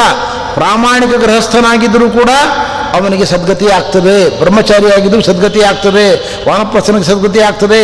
ಸನ್ಯಾಸ ಕಡ್ಡಾಯ ಅಲ್ಲ ಅಂತ ಸ್ಪಷ್ಟವಾಗಿ ಆಚಾರ್ಯರು ತಮ್ಮ ಗ್ರಂಥದಲ್ಲಿ ಹೇಳಿದರು. ಸರಕ್ತಸ್ತು ಗೃಹೇ ವಸೇತ್. ವೈರಾಗ್ಯ ಬಂದಿಲ್ಲ ಅಂದರೆ ಸನ್ಯಾಸವೆಂಬ ಉನ್ನತ ಸ್ಥಾನದ ಗೌರವವನ್ನು ಹಾಳುಗೆಳಬೇಡಿ, ಸನ್ಯಾಸಕ್ಕೆ ಹೋಗಬೇಡಿ ಎಂದರು ಆಚಾರ್ಯರು. ಇನ್ನೂ ಸಂಸಾರದಲ್ಲಿ ಮೋಹ ಇತ್ತು ಅಂದರೆ ಇಲ್ಲೇ ಇರಿ, ಪ್ರಾಮಾಣಿಕ ಗೃಹಸ್ಥರಾಗಿರಿ, ಸಾಧನೆ ಮಾಡಿ, ನಿಮ್ಗೆ ಖಂಡಿತ ಮೋಕ್ಷ ಆಗ್ತದೆ ಎಂದರು ಆಚಾರ್ಯರು. ಎಷ್ಟು ಸೂಕ್ಷ್ಮ ಅಂದರೆ ವಾದರಾಜ ಸ್ವಾಮಿಗಳವರು ತಮ್ಮ ವ್ಯಾಖ್ಯಾನದಲ್ಲಿ, ಸನತ್ಸುಜಾತಿಯ ವ್ಯಾಖ್ಯಾನದಲ್ಲಿ ಒಂದು ಮಾತು ಹೇಳ್ತಾರೆ. ತುಂಬ ಕಠೋರ ಇದು ಕೇಳಲಿಕ್ಕೆ. ಸನ್ಯಾಸ ದೀಕ್ಷೆಯನ್ನು ಸ್ವೀಕಾರ ಮಾಡುವುದು ಬಹಳ ಸರಳ, ಆ ಸನ್ಯಾಸದಲ್ಲಿ ಬಾಳುವುದು ಬಹಳ ಕಷ್ಟ ಅಂತ ಹೇಳ್ತಾರೆ. ಅದು ಅಸಿಧಾರಾವ್ರತ, ಕತ್ತಿಯ ಮೇಲೆ ನಡೆದಂತೆ. ಕತ್ತಿಯ ಮೇಲೆ ನಡೆಯುವುದು ಎಷ್ಟು ಕಷ್ಟವೋ ಸನ್ಯಾಸ ಜೀವನವನ್ನು ನಡೆಸುವುದು ಅಷ್ಟೇ ಕಷ್ಟ ಇದೆ. ಯಾಕೆ ಸ್ವಾಮಿ? ಅಲ್ಲಿ ಒಂದು ವಾಕ್ಯ ಉಂಟು, ಅದರ ಅರ್ಥವನ್ನು ಬರಿತಾ ಹೇಳ್ತಾರೆ ವಾದರಾಜ ಸ್ವಾಮಿಗಳು. ನೋಡಿ, ಸನ್ಯಾಸ ತಗೊಳ್ಳುವಾಗ 3 ವಚನಗಳನ್ನು ದೇವತೆಗಳಿಗೆ ಕೊಡ್ತಾನೆ ಮನುಷ್ಯ, ಬ್ರಾಹ್ಮಣ. ವಿತ್ತೈಷಣ, ದಾರೈಷಣ, ಪುತ್ರೈಷಣ. ಇದರ ಅರ್ಥ, ಕರೆನ್ಸಿ ಮೇಲಿನ ಮೋಹವನ್ನು ಬಿಟ್ಟಿದ್ದೇನೆ, ದುಡ್ಡಿನ ಮೇಲೆ ಮೋಹವನ್ನು ಬಿಟ್ಟಿದ್ದೇನೆ, ಹೆಂಡತಿ ಮೇಲೆ ಮೋಹವನ್ನು ಬಿಟ್ಟಿದ್ದೇನೆ, ಮಕ್ಕಳ ಮೇಲೆ ಮೋಹವನ್ನು ಬಿಟ್ಟಿದ್ದೇನೆ ಅಂತ ದೇವತೆಗಳಿಗೆ ವಚನ ಕೊಟ್ಟು ಮತ್ತೆ ಪುನಃ ಅವರ ಜೊತೆಗೆ ಸಂಪರ್ಕವನ್ನು ಅವನು ಬೆಳೆಸ್ಕೊಂಡದ್ದಾದರೆ, ಮೋಹವನ್ನು ಬೆಳೆಸ್ಕೊಂಡದ್ದಾದರೆ ಈ ವ್ಯಕ್ತಿಗಳನ್ನು ಏನು ಅಂತ ಕರಿಬೇಕು ಅಂದರೆ ಶ್ವಾನಾಹ, ನಾಯಿಗಳಿವರು. ನಾಯಿ ಕಾರಿದ್ದನ್ನು ತಿಂತದೆ, ನಾವು ಕಾರ್ತೇವೆ, ನಾಯಿ ತಿಂತದೆ ಅದನ್ನು. ಹಾಗೆ ಕಾರಿದ್ದನ್ನು ತಿನ್ನುವ ನಾಯಿಗಳವರು, ಸನ್ಯಾಸಿಗಳಲ್ಲ ಅಂತ ವಾದರಾಜ ಸ್ವಾಮಿಗಳು ಹೇಳ್ತಾರೆ. ಇದರ ತಾತ್ಪರ್ಯ ಏನು ಅಂದರೆ, ಸನ್ಯಾಸ ಎಂಬತಕ್ಕಂಥದ್ದು ಅತ್ಯಂತ ಕ್ಲಿಷ್ಟ. ಈ ಸನ್ಯಾಸ ಧರ್ಮವನ್ನು ನಡೆಸ್ತಕ್ಕಂಥದ್ದು ಅತ್ಯಂತ ಕ್ಲಿಷ್ಟ ಎಂಬ ದೃಷ್ಟಿಯಿಂದ ಸನ್ಯಾಸಕ್ಕೆ ಮಹತ್ವವನ್ನು ಶಾಸ್ತ್ರಗಳಲ್ಲಿ ಹೇಳಿದ್ದಾರೆ ಹೊರತು ಸನ್ಯಾಸದಿಂದಲೇ ಮೋಕ್ಷ ಅಂತ ಅರ್ಥ ಅಲ್ಲ. ಮೋಕ್ಷ ಜ್ಞಾನದಿಂದ, ಜ್ಞಾನವನ್ನು ಯಾರು ಬೇಕಾದರೂ ಪಡ್ಕೊಳ್ಳಿಕ್ಕೆ ಅವಕಾಶ ಇದೆ. ಇತಿಹಾಸ ಪುರಾಣಗಳ ಮೂಲಕ ಜ್ಞಾನವನ್ನು ಸಂಪಾದನೆ ಮಾಡುವ ಅವಕಾಶ ಎಲ್ಲ ಜಾತಿಯವರಿಗೂ ಉಂಟು. ಆದ್ದರಿಂದ ಜ್ಞಾನವನ್ನು ಪಡೆದುಕೊಂಡು ಮೋಕ್ಷ ಪಡ್ಕೊಳ್ಳಿಕ್ಕೆ ಎಲ್ಲರಿಗೂ ಅವಕಾಶ ಇದೆ. ಮಧ್ವಾಚಾರ್ಯರು ಬ್ರಾಹ್ಮಣರಿಗೆ ಮೋಕ್ಷ ಅಂತಾಗಲಿ ಶೂದ್ರರಿಗೆ ಇಲ್ಲ ಅಂತಾಗಲಿ ಎಲ್ಲೂ ತಮ್ಮ ಗ್ರಂಥಗಳಲ್ಲಿ ಹೇಳಿಲ್ಲ. ಸರಿಯಾಗಿ ಮಾಧ್ವ ಗ್ರಂಥಗಳನ್ನು ಓದದೆಯೇ ತಪ್ಪು ಕಲ್ಪನೆಯನ್ನು ಮಾಡಿಕೊಂಡು ತಪ್ಪಾಗಿ ಸಮಾಜಕ್ಕೆ ಇಂಥ ಮಾತುಗಳನ್ನು ಆಡ್ತಾ ಇರ್ತಾರೆ ಸಾಹಿತಿಗಳ ಹೊರತು ನಿಜವಾಗಿಯೂ ಮಧ್ವಾಚಾರ್ಯರು ಎಲ್ಲಿಯೂ ಬ್ರಾಹ್ಮಣರಿಗೆ ಮಾತ್ರ ಮೋಕ್ಷ ಅಂತಾಗಲಿ ಶೂದ್ರರಿಗೆ ಮೋಕ್ಷ ಇಲ್ಲ ಅಂತಾಗಲಿ ಅಂತ್ಯಜರಿಗೆ ಮೋಕ್ಷ ಇಲ್ಲ ಅಂತಾಗಲಿ ಎಂದೂ ಹೇಳಿಲ್ಲ. ಎಲ್ಲರಿಗೂ ಮೋಕ್ಷ ಇದೆ ಅಂತ ಹೇಳಿದವರು. ಇನ್ನೂ ಬಹಳ ಸೂಕ್ಷ್ಮವಾಗಿ ವಿಚಾರ ಮಾಡೋದಾದರೆ ಆಚಾರ್ಯರಿಗಿಂತ ಪ್ರಾಚೀನವಾದ ಒಂದು ಸಿದ್ಧಾಂತ ಭಕ್ತಿ ಮಾರ್ಗ ತ್ರೈವರ್ಣಿಕರಿಗೆ ಮಾತ್ರ, ಎಲ್ಲರಿಗೂ ಅಲ್ಲ ಅಂತ ಹೇಳಿತ್ತು. ಆಚಾರ್ಯ ಹೇಳಿದರು ಭಕ್ತಿ ಮಾರ್ಗವೂ ಕೂಡ ಎಲ್ಲರಿಗೂ ಇದೆ. ಯಾವ ಜಾತಿ ಮತ ಪಂಥದವನಾಗಿದ್ದರೂ ಕೂಡ ಕಿರಾತ ಹೂಣಾಂಧ್ರ ಪುಲಿಂದ ಪುಲಕ ಸಾಹ ಆಭೀರ ಕಂಕ ಯವನ ಶಕಾದಯ ತಮ್ಮ ಆಚಾರ್ಯರು ಗೀತಾ ಭಾಷೆಯಲ್ಲಿ ಹೇಳ್ತಾರೆ. ಅವನು ಯವನ ಮುಸಲ್ಮಾನ ಆಗಿರ್ಬೋದು, ಪಾಶ್ಚಾತ್ಯನಾಗಿರ್ಬೋದು, ಯಾವ ದೇಶದವನು ಬೇಕಾದರೂ ಆಗಿರ್ಬೋದು, ಹರಿಭಕ್ತಿಯನ್ನು ಮಾಡಿದರೆ ಖಂಡಿತವಾಗಿಯೂ ಕೂಡ ಮೋಕ್ಷ ಆಗ್ತದೆ ಅಂತ ಶ್ರೀಮದ್ ಆಚಾರ್ಯರು ಹೇಳಿದ್ದಾರೆ. ಆದ್ದರಿಂದ ಜಾತಿಯನ್ನು ಆಧರಿಸಿ ಮೋಕ್ಷವನ್ನು ಆಚಾರ್ಯರು ಎಲ್ಲಿಯೂ ಹೇಳಿಲ್ಲ. ಇದನ್ನು ನಾವು ಸ್ಪಷ್ಟವಾಗಿ ತಿಳಿದುಕೊಂಡರೆ ನಾವು ಶೂದ್ರರಿಗೆ ನಮ್ಮಿಂದ ಯಾವ ಅನ್ಯಾಯವೂ ಆಗಿಲ್ಲ. ಶೂದ್ರರಿಗೂ ಧ್ಯಾನದ ಅವಕಾಶಗಳನ್ನು ಶಾಸ್ತ್ರದಲ್ಲಿ ಕಲ್ಪಿಸಲಾಗಿದೆ. ಆಚಾರ್ಯರ ಪ್ರಿಯಶಿಷ್ಯನಾಗಿರತಕ್ಕಂಥ ವ್ಯಕ್ತಿ ಆ ಕಾಲದಲ್ಲಿ ಬಿಲುಮಂಗಲ ಎಂಬುವನು ಶೂದ್ರ ಅಂತ ಹೇಳ್ತಾರೆ. ಆಚಾರ್ಯರು ಶೂದ್ರರಿಗೂ ಜ್ಞಾನವನ್ನು ಕೊಟ್ಟಿದ್ದಾರೆ ಎಂಬತಕ್ಕಂಥದ್ದನ್ನು ಮಧ್ವೀಯದಲ್ಲಿ ನಾವು ಕೇಳುತ್ತೇವೆ. ಈ ಕಾರಣದಿಂದಾಗಿ ಜ್ಞಾನದ ಮೂಲಕ ಮೋಕ್ಷ, ಜ್ಞಾನ ಯೋಗ್ಯರಿಗೆಲ್ಲರಿಗೂ ಆಚಾರ್ಯರು ಜ್ಞಾನವನ್ನು ಕೊಟ್ಟಿದ್ದಾರೆ, ಕೊಡಬೇಕು ಅಂತ ನಮಗೆ ಆದೇಶವನ್ನು ಕೊಟ್ಟಿದ್ದಾರೆ. ಆದ್ದರಿಂದ ಒಂದು ವರ್ಗಕ್ಕೆ ಮೋಕ್ಷ ಎಂಬುದು ಸೀಮಿತವಲ್ಲ ಎಂಬುದನ್ನು ನಾವು ಸ್ಪಷ್ಟವಾಗಿ ತಿಳಿದುಕೊಳ್ಬೇಕು. ಅತ್ಯಂತ ವಿವಾದಾಸ್ಪದವಾದಂತಹ ಒಂದು ವಿಚಾರ ಆಗಿತ್ತಿದು. ಅಂದರೆ ಆಚಾರ್ಯರ ಮೇಲೆ ಘನಘೋರವಾದಂತಹ ಆಪಾದನೆಯನ್ನು ಬುದ್ಧಿಜೀವಿಗಳು ಮಾಡ್ತಾ ಇದ್ದರು. ಮಧ್ವಾಚಾರ್ಯರು ನಿತ್ಯ ನಾರಕವನ್ನು ಒಪ್ಪಿ ಶೂದ್ರರಿಗೆ ಅದನ್ನು ಹೇಳಿದ್ದಾರೆ ಅಂತ. ಆದರೆ ನಿತ್ಯ ನಾರಕ ಇರುವುದು ಹೌದು, ಆದರೆ ಯಾರು ರಾಕ್ಷಸರೋ, ಅದು ಯಾವ ಜಾತಿಯಲ್ಲಿರಬಹುದು, ರಾಕ್ಷಸ ಗುಣವುಳ್ಳವರಿಗೆ ಅದು ನಿತ್ಯ ನರಕ. ಯಾರಲ್ಲಿ ಸಾತ್ವಿಕತೆ ಇದೆಯೋ ಅಂತ್ಯಜನಿಂದ ಆರಂಭಿಸಿ ದೇವತೆಗಳವರಿಗೆ ಸಾತ್ವಿಕರಿದ್ದ ಅವರಿಗೆಲ್ಲ ಮೋಕ್ಷ ಇದೆ ಜ್ಞಾನದಿಂದ ಅಂತ ಆಚಾರ್ಯರ ಸಿದ್ಧಾಂತವನ್ನು ತೋರಿಸಿಕೊಟ್ಟಿದ್ದಾರೆ. ಆಚಾರ್ಯರ ಸಿದ್ಧಾಂತದಲ್ಲಿ ಎರಡು ಪ್ರಶ್ನೆಗಳನ್ನು ಒಟ್ಟಿಗೆ ಕೇಳ್ತಾ ಇದ್ದೇನೆ ನಾನು. ಒಂದು, ಮಹಿಳೆಯರಿಗೆ ಇರತಕ್ಕಂತಹ ಸ್ಥಾನಮಾನ. ಯಾಕೆ ಅಂತ ಹೇಳಿದರೆ ಕೆಲವೊಂದು ವಿಚಾರದಲ್ಲಿ ಮಹಿಳೆಯರಿಗೆ ಸ್ವಾತಂತ್ರ್ಯವನ್ನು ಕೊಟ್ಟಿಲ್ಲ. ವೇದಾಧ್ಯಯನ ಇರಬಹುದು, ಅಥವಾ ದೇವರ ಪೂಜೆಯ ವಿಷಯದಲ್ಲಿ ಇರಬಹುದು.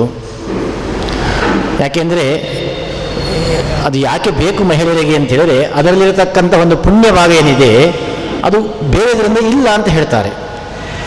ಸಾಲಿಗ್ರಾಮವನ್ನು ಮುಟ್ಟಿ ಪೂಜೆ ಮಾಡುವುದರಿಂದ ಬರತಕ್ಕಂಥ ಪುಣ್ಯ ನೀವು ತುಳಸಿ ಪೂಜೆ ಮಾಡಿದರೆ ಬರೋದಿಲ್ಲ. ವೇದವನ್ನು ಪಾರಾಯಣ ಮಾಡಿ ವೇದವನ್ನು ಅರ್ಥಸಹಿತ ಅನುಸಂಧಾನವನ್ನು ಮಾಡಿಕೊಂಡಂತಹ ಪುಣ್ಯ ನೀವು ಮಹಾಭಾರತವನ್ನು ಕೇಳಿದರೆ ಬರೋದಿಲ್ಲ. ಯಾಕೆ ಅದಕ್ಕಿರತಕ್ಕಂಥ ಪುಣ್ಯನೇ ಬೇರೆ, ಇದಕ್ಕಿರತಕ್ಕಂಥ ಪುಣ್ಯನೇ ಬೇರೆ. ಹಾಗಾಗಿ ಅದರ ಅರ್ಥ ಏನು? ಅದನ್ನು ಕೇಳಿದಾಗ ಮಾತ್ರ ಮೋಕ್ಷ, ಈ ವೇದವನ್ನು ಅಧ್ಯಯನ ಮಾಡಿದಾಗ ಮಾತ್ರ ಮೋಕ್ಷ, ಅಧ್ಯಯನ ಮಾಡದೆ ಹೋದರೆ ಮೋಕ್ಷ ಇಲ್ಲ ಅಂತ ಮಾತುಗಳುಂಟು. ಹಾಗಾದರೆ ಅಧ್ಯಯನ ಮಾಡಿದವರಿಗೆ ಮಾತ್ರ ಮೋಕ್ಷ ಆಯಿತು, ಮಾಡಿದವರಿಗೆ ಮೋಕ್ಷ ಇಲ್ಲ. ಸ್ತ್ರೀ ಶೂತ ಬ್ರಹ್ಮಬಂಧು ನಾಂತರೈನ ಶ್ರುತಿಗೋಚರಾಹ, ಅವರಿಗೆ ವೇದದಲ್ಲಿ ಅಧಿಕಾರನೇ ಇಲ್ಲ, ಸ್ತ್ರೀಯರಿಗೆ, ಬ್ರಹ್ಮಬಂಧುಗಳಿಗೆ, ಶೂದ್ರರಿಗೆಲ್ಲ. ಹಾಗಾಗಿ ಅವರಿಗೆ ಮೋಕ್ಷ ಎಂಬತಕ್ಕಂಥದ್ದು ಇಲ್ಲವೇ ಇಲ್ಲ. ಇನ್ನು ಅವರಿಗೆ ಮನೆಯಲ್ಲೇ ಕೂತುಕೊಂಡು ಹೊರಗೆ ಬರಲಿಕ್ಕಿಲ್ಲ, ಅವರ ಮನೆಯಲ್ಲೇ ಕೂತುಕೊಂಡು ಗಂಡನ ಸೇವೆಯನ್ನು ಮಾಡಬೇಕು, ಹಾಗೆ ಎಲ್ಲ ಅವರ ತುಂಬ ಸ್ವಾತಂತ್ರ್ಯವನ್ನು ಹರಣ ಮಾಡತಕ್ಕಂಥ ಮಾತುಗಳೆಲ್ಲ ಆಚಾರ್ಯ ಸಿದ್ಧಾಂತದಲ್ಲಿ ಬರ್ತದೆ. ಹಾಗಾಗಿ ಪುರುಷರ ಧರ್ಮ ಸಾಧನೆಗೆ ಬೇಕಾದಂತಹ ದೊಡ್ಡ ಮೆಟ್ಟಲು ಸ್ತ್ರೀಯರೇ. ಅವರನ್ನು ಮೆಟ್ಟಲನ್ನಾಗಿ ಉಪಯೋಗಿಸಿಕೊಂಡು ಅವರಿಗೆ ಯಾವುದೇ ವಿಧವಾಗಿರತಕ್ಕಂತಹ ಹೆಚ್ಚುಗಾರಿಕೆಯನ್ನು ಹೇಳದೆ, ಅವರಿಗೆ ಮೋಕ್ಷವನ್ನು ಇದೆ ಎಂಬಂಥ ಮಾತು ಹೇಳದೆ, ಕೇವಲ ಪುರುಷ ಪ್ರಧಾನ ಸಮಾಜವನ್ನು ಪೋಷಣೆ ಮಾಡ್ತಾ ಇರ್ಬೋದಲ್ಲ ಈ ಸಿದ್ಧಾಂತ? ಇದೊಂದು ಪ್ರಶ್ನೆ. ಇನ್ನೊಂದು ಪ್ರಶ್ನೆ ಅಂದರೆ ಭಕ್ತಿ. ಆಚಾರ್ಯರು, ದೊಡ್ಡ ಆಚಾರ್ಯರ ಒಂದು ಸಿದ್ಧಾಂತ ಭಕ್ತಿ ಮಾರ್ಗ ಅಂತ. ಆದರೆ ಈ ಭಕ್ತಿ ಜ್ಞಾನದಿಂದ ಮೋಕ್ಷ ಒಪ್ಪೋಣ, ಆದರೆ ಜ್ಞಾನ ಬಂದ ಕೂಡಲೇ ಮೋಕ್ಷ ಅಂತಲ್ಲ, ಭಗವಂತನಲ್ಲಿ ಭಕ್ತಿ ಮಾಡಬೇಕು. ಭಗವಂತನಲ್ಲಿ ಭಕ್ತಿ ಮಾಡುವುದೇನರ್ಥ? ಈ ಭಕ್ತಿಯ ಕಲ್ಪನೆ ಸಮಾಜಕ್ಕೆ ದೊಡ್ಡ ಮಾರಕ, ದೊಡ್ಡ ಆಘಾತ. ಯಾಕಂದರೆ ಭಕ್ತಿಯಲ್ಲಿ ಏನಿರುವುದು? ನೀನು ಈಶ, ನಾನು ದಾಸ, ದಾಸ್ಯದ ಸಂಕೋಲೆ ಭಕ್ತಿ ಅಂದರೆ. ಈ ನಮ್ಮ ಹಿರಿಯರು ಈ ದಾಸ್ಯದಿಂದ ವಿಮುಕ್ತಿಗೆ ಎಂತಹ ಹೋರಾಟ ಮಾಡಿದ್ದಾರೆ, ಬಲಿದಾನವನ್ನು ಮಾಡಿದ್ದಾರೆ. ಅಂತಹ ಸ್ವಾತಂತ್ರ್ಯದ ಕಲ್ಪನೆಯನ್ನು ತಂದುಕೊಟ್ಟಂತಹ, ಸ್ವಾತಂತ್ರ್ಯದಲ್ಲಿ ಸಂತೋಷವನ್ನು ಕಂಡಂತಹ ಈ ಭಾರತ ಭೂಮಿಗೆ ಮತ್ತೆ ದಾಸ್ಯದ ಸಂಕೋಲೆ ಬೇಕೆ? ಎಲ್ಲಿವರೆಗೆ ಅಂದರೆ ಮೋಕ್ಷದಲ್ಲಿಯೂ ಕೂಡ ಭಗವಂತನ ದಾಸರು ನಾವು, ಅಲ್ಲಿ ಅವನ ನಿಯಂತ್ರಣದಲ್ಲಿದ್ದೇವೆ ನಾವು. ಪಂಜರದ ಒಳಗೆ ಬಂಧಿಸಿದ ಗಿಳಿಯಂತೆ ಏನು ಸ್ವಾತಂತ್ರ್ಯ ಬಂತು? ಅಂತಹ ಮೋಕ್ಷ ಬೇಕಾ? ಹಾಗೆ ಭಕ್ತಿಯಿಂದ ಮೋಕ್ಷ, ಭಕ್ತಿ ಮಾಡಲೇಬೇಕು ಅಂತ ಆಚಾರ್ಯ ಹೇಳ್ತಾರೆ. ಆ ಭಕ್ತಿ ಅಂತ ಹೇಳೋದು ಖಂಡಿತವಾಗಿ ಬಂಧಕ ಅದು. ಹಾಗಾಗಿ ಅಂತಹ ದಾಸ್ಯ ನಮ್ಮ ವ್ಯಕ್ತಿತ್ವವನ್ನು ಕುಗ್ಗಿಸತಕ್ಕಂತಹ ಒಂದದು ಕ್ರಿಯೆ ಭಕ್ತಿ ಅಂದರೆ. ಅಂತಹ ವ್ಯಕ್ತಿತ್ವಕ್ಕೆ ಮಾರಕವಾದಂತಹ, ಸ್ವಾತಂತ್ರ್ಯವನ್ನು ಹರಣ ಮಾಡತಕ್ಕಂತಹ, ಸ್ವತಂತ್ರ ಭಾರತ ಜೀವಿಸತಕ್ಕಂತಹ ನಮಗೆ ಇಂತಹ ಭಕ್ತಿ ಏನು ಅವಶ್ಯಕ ಎಂಬಂತಹ ಎರಡು ಪ್ರಶ್ನೆ ಉದ್ಭೂತವಾಗಿದೆ ಅಂತ ಹೇಳ್ತಾನೆ. ಸ್ತ್ರೀಯರ ಸಾಧನೆಯ ಬಗ್ಗೆ ಶ್ರೀಮದ್ ಆಚಾರ್ಯರು ಕೊಟ್ಟಿರತಕ್ಕಂಥ ಸಂದೇಶವನ್ನು ನಾವು ಅರ್ಥ ಮಾಡಿಕೊಂಡ್ರೆ ಭಗವತ್ಪಾದರಿಗೆ ಎಷ್ಟು ಕಾಳಜಿ, ಕರುಣೆ ಇದೆ ಎಂಬುದು ನಮಗೆ ಅರ್ಥ ಆಗ್ತದೆ.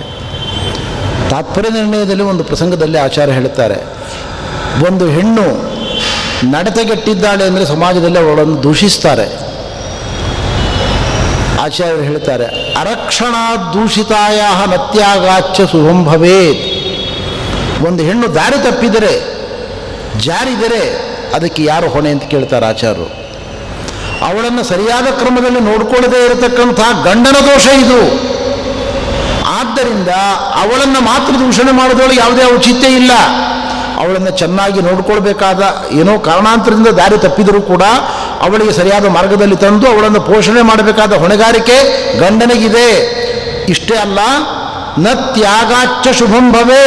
ಅವಳನ್ನು ಜಾರಿದ್ದಾಳೆ ಎಂಬ ಕಾರಣದಿಂದ ಹೊರಗೆ ಹಾಕಿ ಮನೆಯಿಂದ ಸಮಾಜದಲ್ಲಿ ಅವಳನ್ನು ದೂರ ಇಟ್ಟರೆ ಅವನಿಗೆ ಸದ್ಗತಿ ಆಗುವುದಿಲ್ಲ ಎಂಬ ಮಾತನ್ನು ಆಚಾರ್ಯ ಹೇಳಿದ್ದಾರೆ. ಈ ಮಾತನ್ನು ನಾವು ಅರ್ಥ ಮಾಡಿಕೊಂಡ್ರೆ ಹೆಣ್ಣಿನ ಬಗ್ಗೆ ನಾವು ಎಷ್ಟು ಕಾಳಜಿಯನ್ನು ತೋರಿಸಬೇಕು, ಎಷ್ಟು ಪ್ರೀತಿ ಅಭಿಮಾನಗಳಿಂದ ಅವರ ಅಗತ್ಯಗಳನ್ನು ಪೂರೈಸಬೇಕು ಎಂಬುದನ್ನು ನಾವಿಲ್ಲಿ ಅರ್ಥ ಮಾಡಿಕೊಳ್ಬೋದು. ಅಷ್ಟೇ ಅಲ್ಲ, ಆಚಾರ್ಯ ಹೇಳ್ತಾರೆ, ಯಾವ ಹೆಣ್ಣು ದುರ್ಗತಿಯನ್ನು ಪಡೆದುಕೊಂಡಿದ್ದಾಳೆ, ದುಃಖಿತಳಾಗಿದ್ದಾಳೆ, ಅವಳ ಗಂಡನಿಗೆ ಸದ್ಗತಿ ಆಗುವುದಿಲ್ಲ ಅಂತ ಹೇಳ್ತಾರೆ ಆಚಾರ್ಯರು. ತಾತ್ಪರ್ಯದಲ್ಲಿ ಸ್ಪಷ್ಟವಾಗಿ ಈ ಮಾತನ್ನು ಹೇಳಿದ್ದಾರೆ.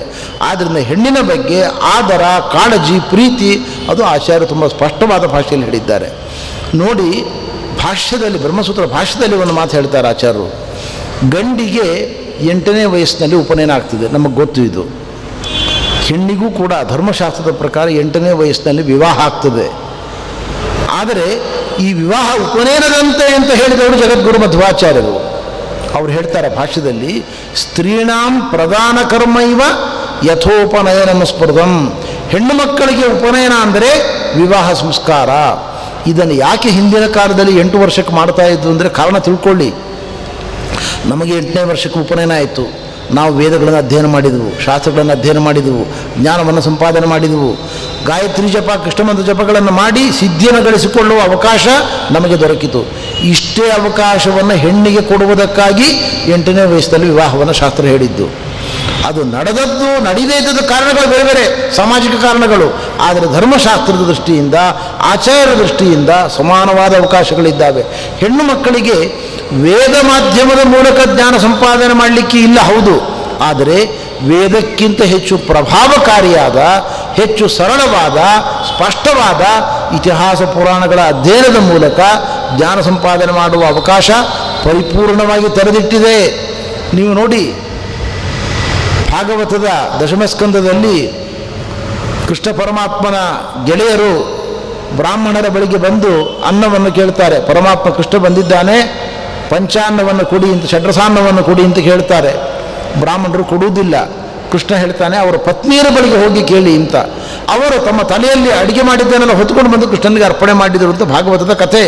ಈ ಪ್ರಸಂಗದಲ್ಲಿ ಶುಕರು ಹೇಳ್ತಾರೆ, ಬ್ರಾಹ್ಮಣರು ವಿಚಾರ ಮಾಡಿದರಂತೆ, ನಾಸಾಂ ದ್ವಿಜಾತಿ ಸಂಸ್ಕಾರ, ನಮ್ಮಂತೆ ಇವರಿಗೆ ವ್ರತನೇಮಗಳನ್ನು ಮಾಡಿದ ಪರಿಪೂರ್ಣವಾದ ಜ್ಞಾನ ಇಲ್ಲ.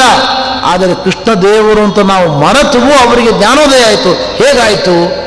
ಅವರು ವಿಚಾರ ಮಾಡಿ ಅರ್ಥ ಮಾಡಿಕೊಂಡ್ರಂತೆ, ನಾವು ವೇದಗಳಿಂದ ಕಾಣದ ದೇವರನ್ನು ಇತಿಹಾಸ ಪುರಾಣಗಳ ಶ್ರವಣದಿಂದ ಗುರು ಹಿರಿಯರ ಸೇವೆಯಿಂದ ಅವರು ಪಡೆದುಕೊಂಡರು. ಹಾಗಿದ್ದರೆ ಒಂದೇ ಮಾಧ್ಯಮ ಆಗಬೇಕಾಗಿಲ್ಲ, ಕಾರ್ಯಗಳ ರೀತಿ ಒಂದೇ ಆಗಬೇಕಾಗಿಲ್ಲ.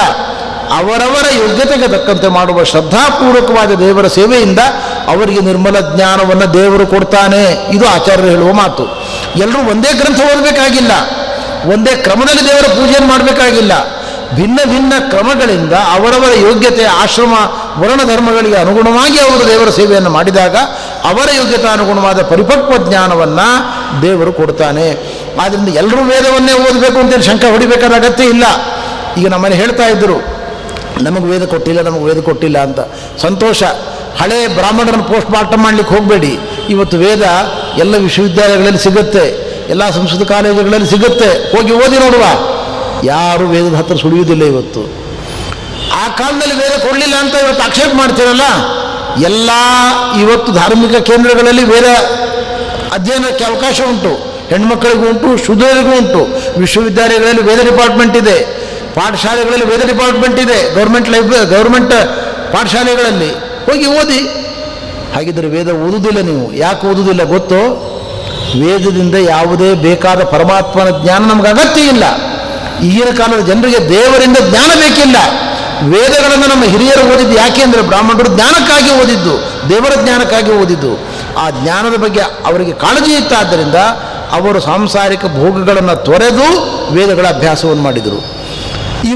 ಆವತ್ತು ವೇದ ಕೊಡಲಿಲ್ಲ ಅಂತ ಯಾಕೆ ಆಕ್ಷೇಪ ಮಾಡ್ತೀರಿ? ಇವತ್ತು ಓದಿ ನೀವು ವೇದವನ್ನು. ಓದಲಿಕ್ಕೆ ಅವಕಾಶ ಉಂಟಲ್ಲ, ಓದಿ. ಇಲ್ಲ, ನಮಗೆ ಇವತ್ತು ವೇದ ಬೇಕಾಗಿಲ್ಲ, ಅವತ್ತು ಕೊಟ್ಟಿಲ್ಲ ಅಂತಲೇ ಪುನಃ ಉಚ್ಚಾರ ಮಾಡ್ತಾರೆ. ಆದರೆ ವೇದದಷ್ಟೇ ಪ್ರಭಾವಕಾರಿಯಾದ, ವೇದಕ್ಕಿಂತ ಹೆಚ್ಚು ಪರಿಣಾಮಕಾರಿಯಾದ ಇತಿಹಾಸ ಪುರಾಣಗಳ ಮೂಲಕ ಜ್ಞಾನವನ್ನು ಪಡೆದುಕೊಳ್ಳುವ ಅವಕಾಶ ಹೆಣ್ಣುಮಕ್ಕಳಿಗೆ ಎಲ್ಲ ಕಾಲದಲ್ಲೂ ಉಂಟು. ಗೃಹ ಕೃತ್ಯಗಳಿಂದಲೂ ಅವರು ದೇವರ ಸೇವೆಯನ್ನು ಮಾಡ್ತಾರೆ. ಗಂಡನ, ತಂದೆ ತಾಯಿಗಳ, ಗುರು ಹಿರಿಯರ, ಮಕ್ಕಳ ಸಂರಕ್ಷಣೆಯ ಮೂಲಕವೂ ಅವರು ದೇವರ ಪೂಜೆಯನ್ನು ಮಾಡ್ತಾರೆ. ದೇವರ ಪೂಜೆಯ ಮಾಧ್ಯಮಗಳು ಬೇರೆ ಬೇರೆ. ಅವರು ಮಾಡೋದು ದೇವರ ಪೂಜೆ ಅಲ್ಲ ಅಂತ ತಿಳ್ಕೋಬೇಡಿ, ಅದು ದೇವರ ಪೂಜೆಯೇ. ಆಚಾರ್ಯರು ಸ್ಪಷ್ಟವಾಗಿ ಹೇಳಿದ್ದಾರೆ ಈ ಮಾತನ್ನು. ನಾವು ಶಾಲಿಗ್ರಾಮ ಮಾಧ್ಯಮದಿಂದ ದೇವರ ಪೂಜೆ ಮಾಡ್ತೇವೆ. ಅವರು ಗಂಡ, ಮಕ್ಕಳು, ಅತ್ತೆ ಮಾವಂದಿರ ಮಾಧ್ಯಮದ ಮೂಲಕ ದೇವರ ಪೂಜೆಯನ್ನು ಮಾಡ್ತಾರೆ. ಇದು ಪ್ರತಿಮೆ, ಅದು ಪ್ರತಿಮೆ, ಅದು ದೇವರ ಪೂಜೆ. ಅವ್ರು ಮಾಡೋದು ದೇವರ ಪೂಜೆ ಅಲ್ಲ ಅಂತ ಯಾರು ಹೇಳಿದರು? ಅವರು ಮಾಡೋದು ದೇವರ ಪೂಜೆಯೇ. ದೇವರ ಪೂಜೆಗೆ ಅವಕಾಶ ಅವರಿಗೂ ಉಂಟು, ಕೃಷ್ಣ ಮಂತ್ರ ಜಪಕ್ಕೆ ಅವ್ರಿಗೂ ಅವಕಾಶ ಉಂಟು. ನಾವು 8ನೇ ವಯಸ್ಸಿಗೆ ಕೃಷ್ಣ ಮಂತ್ರ ಜಪ ಮಾಡಲಿಕ್ಕೆ ಶುರು ಮಾಡಿದ್ವಿ. ಹಿಂದಿನ ಕಾಲದಲ್ಲಿ ಅವರು 8ನೇ ವಯಸ್ಸಿನಲ್ಲಿ ವಿವಾಹ ಆದವರು ಜಪ ಮಾಡ್ತಾ ಇದ್ದದನ್ನು ನಾನು ನೋಡಿದ್ದೇನೆ ಹಿಂದಿನ ಕಾಲದಲ್ಲಿ. ಅಂದಮೇಲೆ ಇಬ್ಬರಿಗೂ ಸಮಾನವಾದ ಅವಕಾಶ ಇದೆ ಸಾಧನೆಗೆ. ಅದನ್ನು ಬಳಸ್ಕೊಳ್ತಕ್ಕಂಥದ್ದು ಕೌಟುಂಬಿಕ ಕಾರಣಗಳು, ಸಾಮಾಜಿಕ ಕಾರಣಗಳು, ಭಿನ್ನ ಭಿನ್ನ ಕಾರಣಗಳಿಂದ ಆ ಪರಂಪರೆ ಇವತ್ತು ನಶಿಸಿರ್ಬೋದು. ನಮ್ಮ ಜೀವನದಲ್ಲಿ ಇವತ್ತು ಅರ್ಥಪ್ರಧಾನವಾದ ಜೀವನ, ದುಡ್ಡಿಗಾಗಿ ನಾವು ಹಾತೊರಿತಾ ಇದ್ದೇವೆ, ಅದರಿಂದ ಧರ್ಮವನ್ನು, ಆಚರಣೆಗಳನ್ನು ನಾವು ಬಿಡ್ತಾ ಇದ್ದೇವೆ. ಅದು ಕಾರಣವೇ ಹೊರತು ಶಾಸ್ತ್ರಗಳು ಸಮಾನ ಅವಕಾಶವನ್ನು ಕಲ್ಪಿಸಿಕೊಟ್ಟಿದ್ದಾವೆ, ಆಚಾರ್ಯರು ಸಮಾನವಾದ ಅವಕಾಶಗಳನ್ನು ಕಲ್ಪಿಸಿಕೊಟ್ಟಿದ್ದಾರೆ ಎಂಬುದನ್ನು ಮಾತ್ರ ನಾವು ಎಂದೂ ಮರಿಬಾರದು. ಇನ್ನೊಂದು ವಿಷಯ ಭಕ್ತಿಗೆ ಸಂಬಂಧಪಟ್ಟದ್ದು. ಭಕ್ತಿಯಿಂದ ನಮಗೆ ನೈಚ್ಛೆ ಉಂಟಾಗ್ತದೆ, ಇನ್ಫೀರಿಯಾರಿಟಿ ಕಾಂಪ್ಲೆಕ್ಸ್ ಉಂಟಾಗ್ತದೆ ನಮ್ಮಲ್ಲಿ. ದೇವರ ಬಳಿಗೆ ಹೋದ ಮೇಲೂ ನಾವು ಭಕ್ತರಾಗೇ ಇರಬೇಕು, ದಾಸರಾಗೇ ಇರಬೇಕು ಅನ್ನತಕ್ಕಂಥ ಒಂದು ಶಂಕೆ. ಇದರ ಬಗ್ಗೆ ಒಂದು ಅಂಶವನ್ನು ನಾವು ಸ್ಪಷ್ಟವಾಗಿ ತಿಳಿದುಕೊಳ್ಬೇಕು. ದೇವರ ದಾಸನಾಗುವುದು ನಮ್ಮ ಜೀವನದ ಇಹಪರಗಳ ದೊಡ್ಡ ಭಾಗ್ಯ. ಯಾಕೆ ಅಂದರೆ ದೇವರು ಅಂದರೆ ಅನಂತ ಮಂಗಲ ಗುಣಗಳ ಸಾಕಾರ ಮೂರ್ತಿ. ದೇವರು ಅಂದರೆ ಇದಕ್ಕಿಂತ ಬೇರೆ ಏನೂ ಇಲ್ಲ. ಅಶೇಷ ಗುಣೋನ್ನತಂ ನಿರ್ದೋಷಂ ಯಾವದೇವ ಹಿ ತಾವದೇವ ಈಶ್ವರೋ ನಾಮ. ಆಚಾರ್ಯರು ಅನುವ್ಯಾಖ್ಯಾನದಲ್ಲಿ ಹೇಳ್ತಾರೆ. ಆನಂದ, ವೀರ್ಯ, ಕಾರುಣ್ಯ, ದಯೆ, ಮಾನವೀಯತೆ, ಜ್ಞಾನ, ವಿಜ್ಞಾನ ಎಲ್ಲ ಅನಂತ ಗುಣಗಳು ಒಂದೆಡೆ ಮೇಳುವಿಸಿದ್ದನ್ನೇ ನಾವು ದೇವರು ಅಂತ ಕರೆಯುವುದು. ಅವನ ದಾಸ್ಯ ನಮಗೆ ಭೂಷಣವೋ ದೂಷಣವೋ ಆಲೋಚನೆ ಮಾಡಿ. ನಮಗಿಂತ ಉತ್ತಮರಾದ ಜ್ಞಾನಿಗಳಿಗೆ ಗೌರವವನ್ನು ನಾವು ಮುಂದೆಯೂ ಕೊಡ್ತೇವೆ, ಹಿಂದೆಯೂ ಕೊಡ್ತೇವೆ. ಯಾಕೆ? ಆ ಗುಣಗಳಿಂದ ನಾವು ಪ್ರಭಾವಿತರಾಗಿದ್ದೇವೆ, ಗುಣಗಳಿಗೆ ಮನಸೋತಿದ್ದೇವೆ. ಅದರಿಂದ ಯಾರು ದೇವರ ಗುಣಗಳಿಗೆ ಮನಸೋಲ್ತಾನೆ, ಆ ಗುಣಗಳನ್ನು ಪ್ರೀತಿಸ್ತಾನೆ, ಅಂಥ ವ್ಯಕ್ತಿ ಯಾವಾಗಲೂ ದೇವರಲ್ಲಿ ಭಕ್ತಿ ಮಾಡುವುದು ಅನಿವಾರ್ಯ ಆಗ್ತದೆ. ಅವನು ಮುಕ್ತಿಯಲ್ಲೂ ಮಾಡ್ತಾನೆ, ಇಲ್ಲಿಯೂ ಮಾಡ್ತಾನೆ. ಮುಕ್ತಿಗೆ ಹೋದಾಗ ನಾವು ದೇವರಾಗುವುದಾದರೆ ದೇವರಲ್ಲಿ ಭಕ್ತಿ ಅಗತ್ಯ ಇಲ್ಲ, ನಾವು ದೇವರಾಗುವುದಿಲ್ಲ. ಅವನು ಜ್ಞಾನಾನಂದಗಳ ಸಾಗರ, ನಾವು ಒಂದು ಕೊಡ ಮತ್ತು ಸಾಗರ ನಡುವೆ ಎಂಥ ಅಂತರ ಇದೆ ಎಂಬುದನ್ನು ನಾವು ಅರ್ಥ ಮಾಡಿಕೊಳ್ಳಬಲ್ಲೆವು. ಆದ್ದರಿಂದ ಅನಂತ ಗುಣ ಸಾಗರನಾದ ಪರಮಾತ್ಮನಲ್ಲಿ ಭಕ್ತಿ, ಪ್ರೀತಿ ಎಂಬುದು ಜೀವನ ಸಹಜ ಗುಣ. ಅದರಲ್ಲಿ ಒಂದು ಆನಂದ ಇದೆ. ನಮ್ಮ ಮನೆಗೆ ಸ್ವಾಮಿಗಳು ಬರ್ತಾರೆ, ದೊಡ್ಡ ವಿದ್ವಾಂಸರು ಬರ್ತಾರೆ, ವ್ರತ ನಿಯಮಗಳನ್ನು ಮಾಡಿದ ಮಹಾತ್ಮರು ಬರ್ತಾರೆ. ಅವರಿಗೆ ಪಾದ ಮುಟ್ಟಿ ನಮಸ್ಕಾರ ಮಾಡ್ತೇವೆ, ಕಾಲು ತೊಳಿತೇವೆ. ನಮಗೇನು ನೈತ್ಯಾನುಸಂಧಾನ ಅಂತ ಅನಿಸೋದಿಲ್ಲ. ಅಯ್ಯೋ ಅವ್ರು ಕಾಲು ತೊಳಿತಾ ಇದ್ದೇವಲ್ಲ, ನಾವ್ಯಾಕೆ ತೊಳಿಬೇಕು, ಅವ್ರ್ಯಾಕೆ ನಮ್ಮ ಕಾಲು ತೊಳಿಬಾರ್ದು ಅಂತ ಅನಿಸೋದಿಲ್ಲ ನಮಗೆ. ಅವರಿಗೆ ಕಾಲು ತೊಳೆಯುವ ಯೋಗ ನಮಗೆ ದೇವರು ಕೊಟ್ಟದ್ದು ಒಂದು ದೊಡ್ಡ ಭಾಗ್ಯ, ಜೀವನದ ದೊಡ್ಡ ಭಾಗ್ಯ ಅಂತ ನಾವು ತಿಳ್ಕೊಳ್ತೇವೆ. ಕಾರಣ ಏನು? ಅವರಲ್ಲಿರುವ ಸದ್ಗುಣಗಳು, ಸದಾಚಾರದ ನಿಷ್ಠೆ, ಅವರ ಜೀವನದುದ್ದಕ್ಕೂ ಅನುಸರಿಸಿಕೊಂಡು ಬಂದಿರತಕ್ಕಂಥ ಮಾನವೀಯ ಮೌಲ್ಯಗಳು, ಅದನ್ನು ಗೌರವಿಸಲಿಕ್ಕೋಸ್ಕರ ನಾವು ಅವರಲ್ಲಿ ನಮ್ಮ ಭಕ್ತಿಯನ್ನು ನಾನಾ ಮಾಧ್ಯಮಗಳ ಮೂಲಕ ನಾನಾ ವಿಧಾನಗಳಿಂದ ಪ್ರಕಟಪಡಿಸ್ತೇವೆ. ಆದ್ದರಿಂದ ಭಕ್ತನಾಗಿರತಕ್ಕಂಥ ವ್ಯಕ್ತಿ ಮುಕ್ತಿಯಲ್ಲೂ ಭಕ್ತನೇ, ಸಂಸಾರದಲ್ಲೂ ಭಕ್ತನೇ. ಅವನ ಒರಿಜಿನಾಲಿಟಿ ಹೋಗುವುದಿಲ್ಲ. ದೇವರ ಗುಣಗಳಿಂದ ಆಕರ್ಷಿತನಾಗಿರತಕ್ಕಂಥ ವ್ಯಕ್ತಿ ಮುಕ್ತಿಯಲ್ಲೂ ಕೂಡ ದೇವರನ್ನು ಭಜಿಸ್ತಾನೆ, ಆರಾಧಿಸ್ತಾನೆ, ತನ್ನ ಆನಂದವನ್ನು ಅದರ ಮೂಲಕವೂ ಅನುಭವಿಸ್ತಾನೆ. ನೋಡಿ, ಆನಂದಗಳ ಅನುಭವದ ಮಾಧ್ಯಮಗಳು ಬೇರೆ ಬೇರೆ.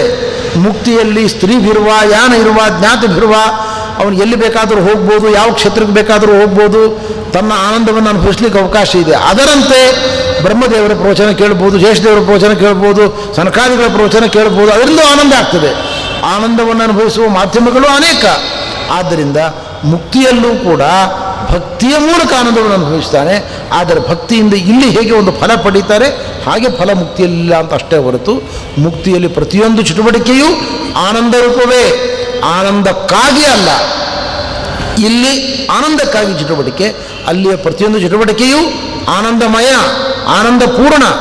ಇದರಿಂದ ಹೊಸದಾಗಿ ಪಡೆಯುವ ಆನಂದ ಏನೂ ಇಲ್ಲ. ಆದ್ದರಿಂದ ಮುಕ್ತಿಗೆ ಹೋಗಿರತಕ್ಕಂಥ ವ್ಯಕ್ತಿ ತನ್ನ ಭಕ್ತಿಯ ಪರಾಕಾಷ್ಠೆಯನ್ನು ತೋರ್ತಾನೆ. ಕೆಲವೊಮ್ಮೆ ಹೆಂಡತಿ ಮಕ್ಕಳ ಜೊತೆಗೆ ಎಲ್ಲಿ ಬೇಕಾದರೂ ವಿಹಾರಕ್ಕೆ ಹೋಗ್ತಾನೆ, ಬೆಂಗಳೂರಿಗೆ ಬರ್ತಾನೆ. ಮುಕ್ತನಾದವನು ಅದೇನೋ ಬಂದಿಖಾನೆ ಅಲ್ಲ.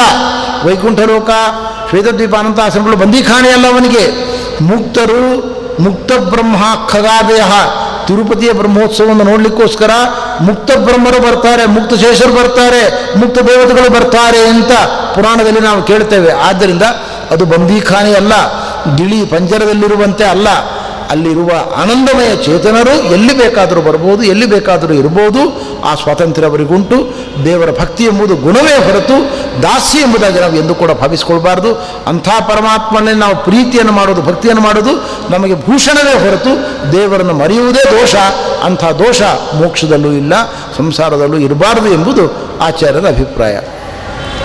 ಬಹಳ ಸಂತೋಷವಾಗಿರತಕ್ಕಂಥ ಉತ್ತರ. ಭಗವಂತನಲ್ಲಿ ಮಾಡತಕ್ಕಂತಹ ದಾಸ್ಯ ಅದು ಬಂಧಕ ಅಲ್ಲ, ಆ ದಾಸ್ಯ ಅದು ಮೋಚಕ. ಹೆಚ್ಚು ಹೆಚ್ಚು ದಾಸರಾದಷ್ಟು ಹೆಚ್ಚು ಹೆಚ್ಚು ಸುಖ ಜಾಸ್ತಿ. ಹಾಗಾಗಿ ಸುಖಕ್ಕೋಸ್ಕರ ನಾವು ಏನು ಮಾಡಲಿಕ್ಕೆ ಸಿದ್ಧರಿದ್ದೇವೆ. ಸ್ವರೂಪ ಸುಖವನ್ನು ಅನುಭವಿಸಲಿಕ್ಕೆ ಇನ್ನೂ ಹೆಚ್ಚಾಗಿ ಭಗವಂತನ ದಾಸರಾಗೋಣ ಎಂಬಂಥ ಆಚಾರ್ಯರ ಮಾತು. ಕೊನೆಯಲ್ಲಿ ನನ್ನ ಒಂದು ಪ್ರಶ್ನೆ, ಬಹಳ ಸಣ್ಣ ಪ್ರಶ್ನೆ. ಆಚಾರ್ಯರು ಬಹಳ ಹೇಳಿದ್ದಾರೆ ಸಿದ್ಧಾಂತದಲ್ಲಿ.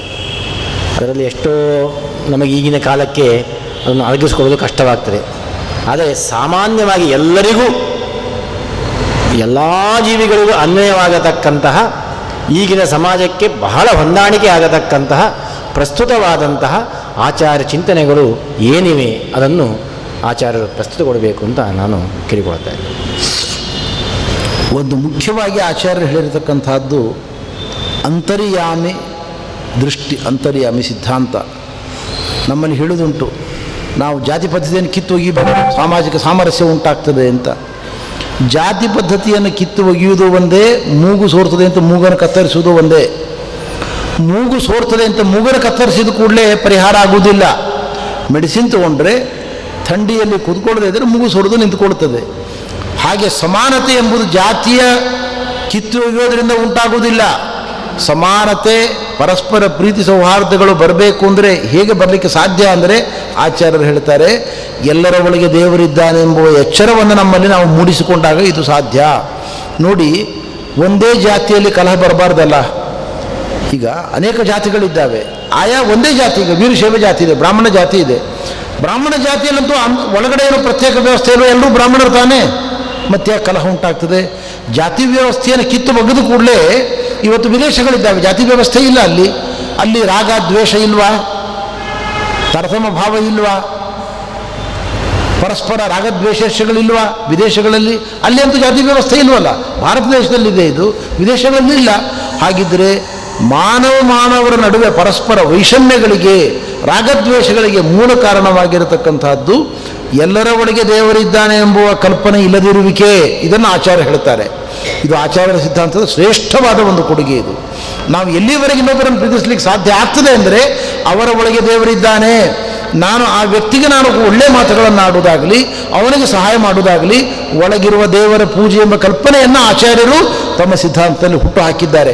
ಇದರ ಜ್ಞಾನ ನಮ್ಮಲ್ಲಿ ಬಂತು ಅಂದರೆ ನಾವು ಯಾರಿಗೂ ಕೆಡಕನ್ನು ಬಯಸುವುದಿಲ್ಲ, ಕೆಡಕನ್ನು ಮಾಡುವುದಿಲ್ಲ.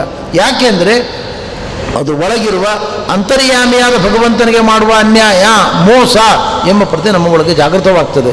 ಆದ್ದರಿಂದ ಆಚಾರ್ಯರು ಅಂತರ್ಯಾಮಿ ಸಿದ್ಧಾಂತವನ್ನು ಕೊಡುವ ಮೂಲಕ ಸಮಾಜದ ಒಳಗೆ ನೀವು ಒಂದು ಜಾತಿಯವರಾಗಿದ್ದು ಮುಖ್ಯ ಅಲ್ಲ, ಮುಖ್ಯವಾಗಿ ನಾವು ಜೀವನದಲ್ಲಿ ಅಳವಡಿಸಿಕೊಳ್ಬೇಕಾದದ್ದು ಅಂತರ್ಯಾಮಿಯಾದ ಭಗವಂತ ಎಲ್ಲ ಕಡೆಗಿದ್ದಾನೆ. ನಮ್ಮ ಪೂಜೆಯನ್ನು ಸ್ವೀಕಾರ ಮಾಡಲಿಕ್ಕೋಸ್ಕರ ಎಲ್ಲ ಕಡೆಗೆ ಪರಮಾತ್ಮ, ತಾಯಿ, ತಂದೆ, ಗುರುಗಳು, ಹಿರಿಯರು, ಹೆಂಡತಿ, ಮಕ್ಕಳು, ಸಾಮಾಜಿಕರು, ಪ್ರತಿಯೊಬ್ಬರಲ್ಲೂ ಕೂಡ ದೇವರಿದ್ದಾನೆ.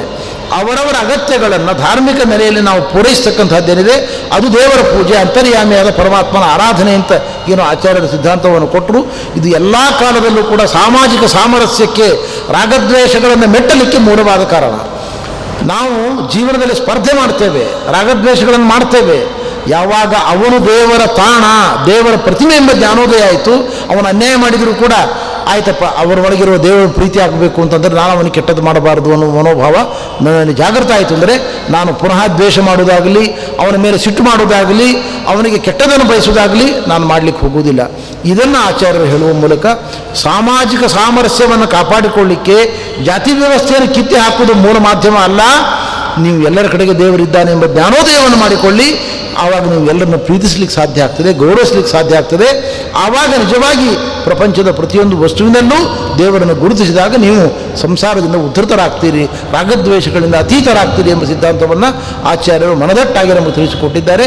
ಇದು ಆಚಾರ್ಯರು ಮಾಡಿದ ದೊಡ್ಡ ಉಪಕಾರ. ಇದು ಇನ್ನೊಂದು ಆಚಾರ್ಯ ಹೇಳ್ತಕ್ಕಂಥ ಮುಖ್ಯವಾದ ವಿಷಯ, ತುಂಬ ವಿಷಯಗಳಿದ್ದಾವೆ, ಕಾಲದ ಮಿತಿಯಲ್ಲಿ ಇನ್ನೊಂದು ಅಂಶವನ್ನು ಹೇಳ್ತೇನೆ. ಆಚಾರ್ಯ ಹೇಳ್ತಾರೆ, ತಸ್ಯ ಪ್ರಾಣ್ಯುಪಕಾರೇಣ ಪ್ರೀತೋ ಭವತಿ ಕೇಶವಃ ನಾನಾ ಜನಸ ಶುಶ್ರೂಷಾ ಕರ್ತವ್ಯ ಕರವನ್ವಿತೇ. ಯಾವಾಗಲೂ ನಮ್ಮ ಗುರುಗಳಾದ ಪೇಜಾವರ ಸ್ವಾಮಿಗಳು ಇದನ್ನು ಹೇಳ್ತಾ ಇರ್ತಾರೆ. ನಾವು ಯಾವ ರಾಜ್ಯದಲ್ಲಿ ಯಾವ ದೇಶದಲ್ಲಿದ್ದೇವೋ ಆ ದೇಶಕ್ಕೆ ನಾವು ಟ್ಯಾಕ್ಸ್ ಕೊಡ್ತೇವೆ. ಹಾಗೆ ದೇವರಿಗೆ ಕೊಡಬೇಕಾದ ಒಂದು ಟ್ಯಾಕ್ಸ್ ಇದೆ, ಇದು ಕಡ್ಡಾಯ, ಇದಕ್ಕೆ ಯಾರಿಗೂ ವಿನಾಯಿತಿ ಇಲ್ಲ. ಅದೇನದು? ನಾನಾ ಜನಸ್ಯ ಶುಶ್ರೂಷಾ ಕರ್ತವ್ಯ. ನಮ್ಮ ನಡುವೆ ಪರಿಸರದಲ್ಲಿರ್ತಕ್ಕಂಥ ನಾನಾ ಬಗೆಯ ಶೋಷಿತರು, ದುಃಖಿತರು, ಅವರ ಅಗತ್ಯಗಳನ್ನು ಅರ್ಥ ಮಾಡಿಕೊಂಡು ನಮ್ಮಿಂದ ಸಾಧ್ಯವಿದ್ದ ಸಹಕಾರವನ್ನು, ಸೇವೆಯನ್ನು ಮಾಡತಕ್ಕಂಥದ್ದೇ ನಿಜವಾಗಿಯೂ ಕೂಡ ದೇವರ ಪೂಜೆ. ಇದು ಟ್ಯಾಕ್ಸ್ ದೇವರಿಗೆ ಕೊಡ್ತಕ್ಕಂಥದ್ದು. ಈ ಮಾತು ಜಗದ್ಗುರು ಶ್ರೀಮದ್ ಆಚಾರ್ಯರು ಹೇಳುವ ಮೂಲಕ ಇಡೀ ಸಮಾಜದ ಎಲ್ಲ ವಲಯವನ್ನು ನಮ್ಮ ತೋಳು ತೆಕ್ಕೆಯಲ್ಲಿ ತೆಗೆದುಕೊಳ್ತಕ್ಕಂಥ ವಿಶಾಲ ದೃಷ್ಟಿಯನ್ನು ಇದರ ಒಳಗೆ ಆಚಾರ್ಯರು ಇಟ್ಟಿದ್ದಾರೆ. ಎಲ್ಲರನ್ನೂ ಪ್ರೀತಿಸು, ಎಲ್ಲರನ್ನೂ ಗೌರವಿಸು, ಎಲ್ಲರ ಅಗತ್ಯಗಳನ್ನು ನಿನಗೆ ಸಾಧ್ಯವಿದ್ದಷ್ಟು ಅವರಿಗೆ ಅನುಕೂಲತೆಯನ್ನು ಕಲ್ಪಿಸಿಕೊಡುವ ಮೂಲಕ ದೇವರಿಗೆ ನೀನು ಟ್ಯಾಕ್ಸ್ ಕೊಡು.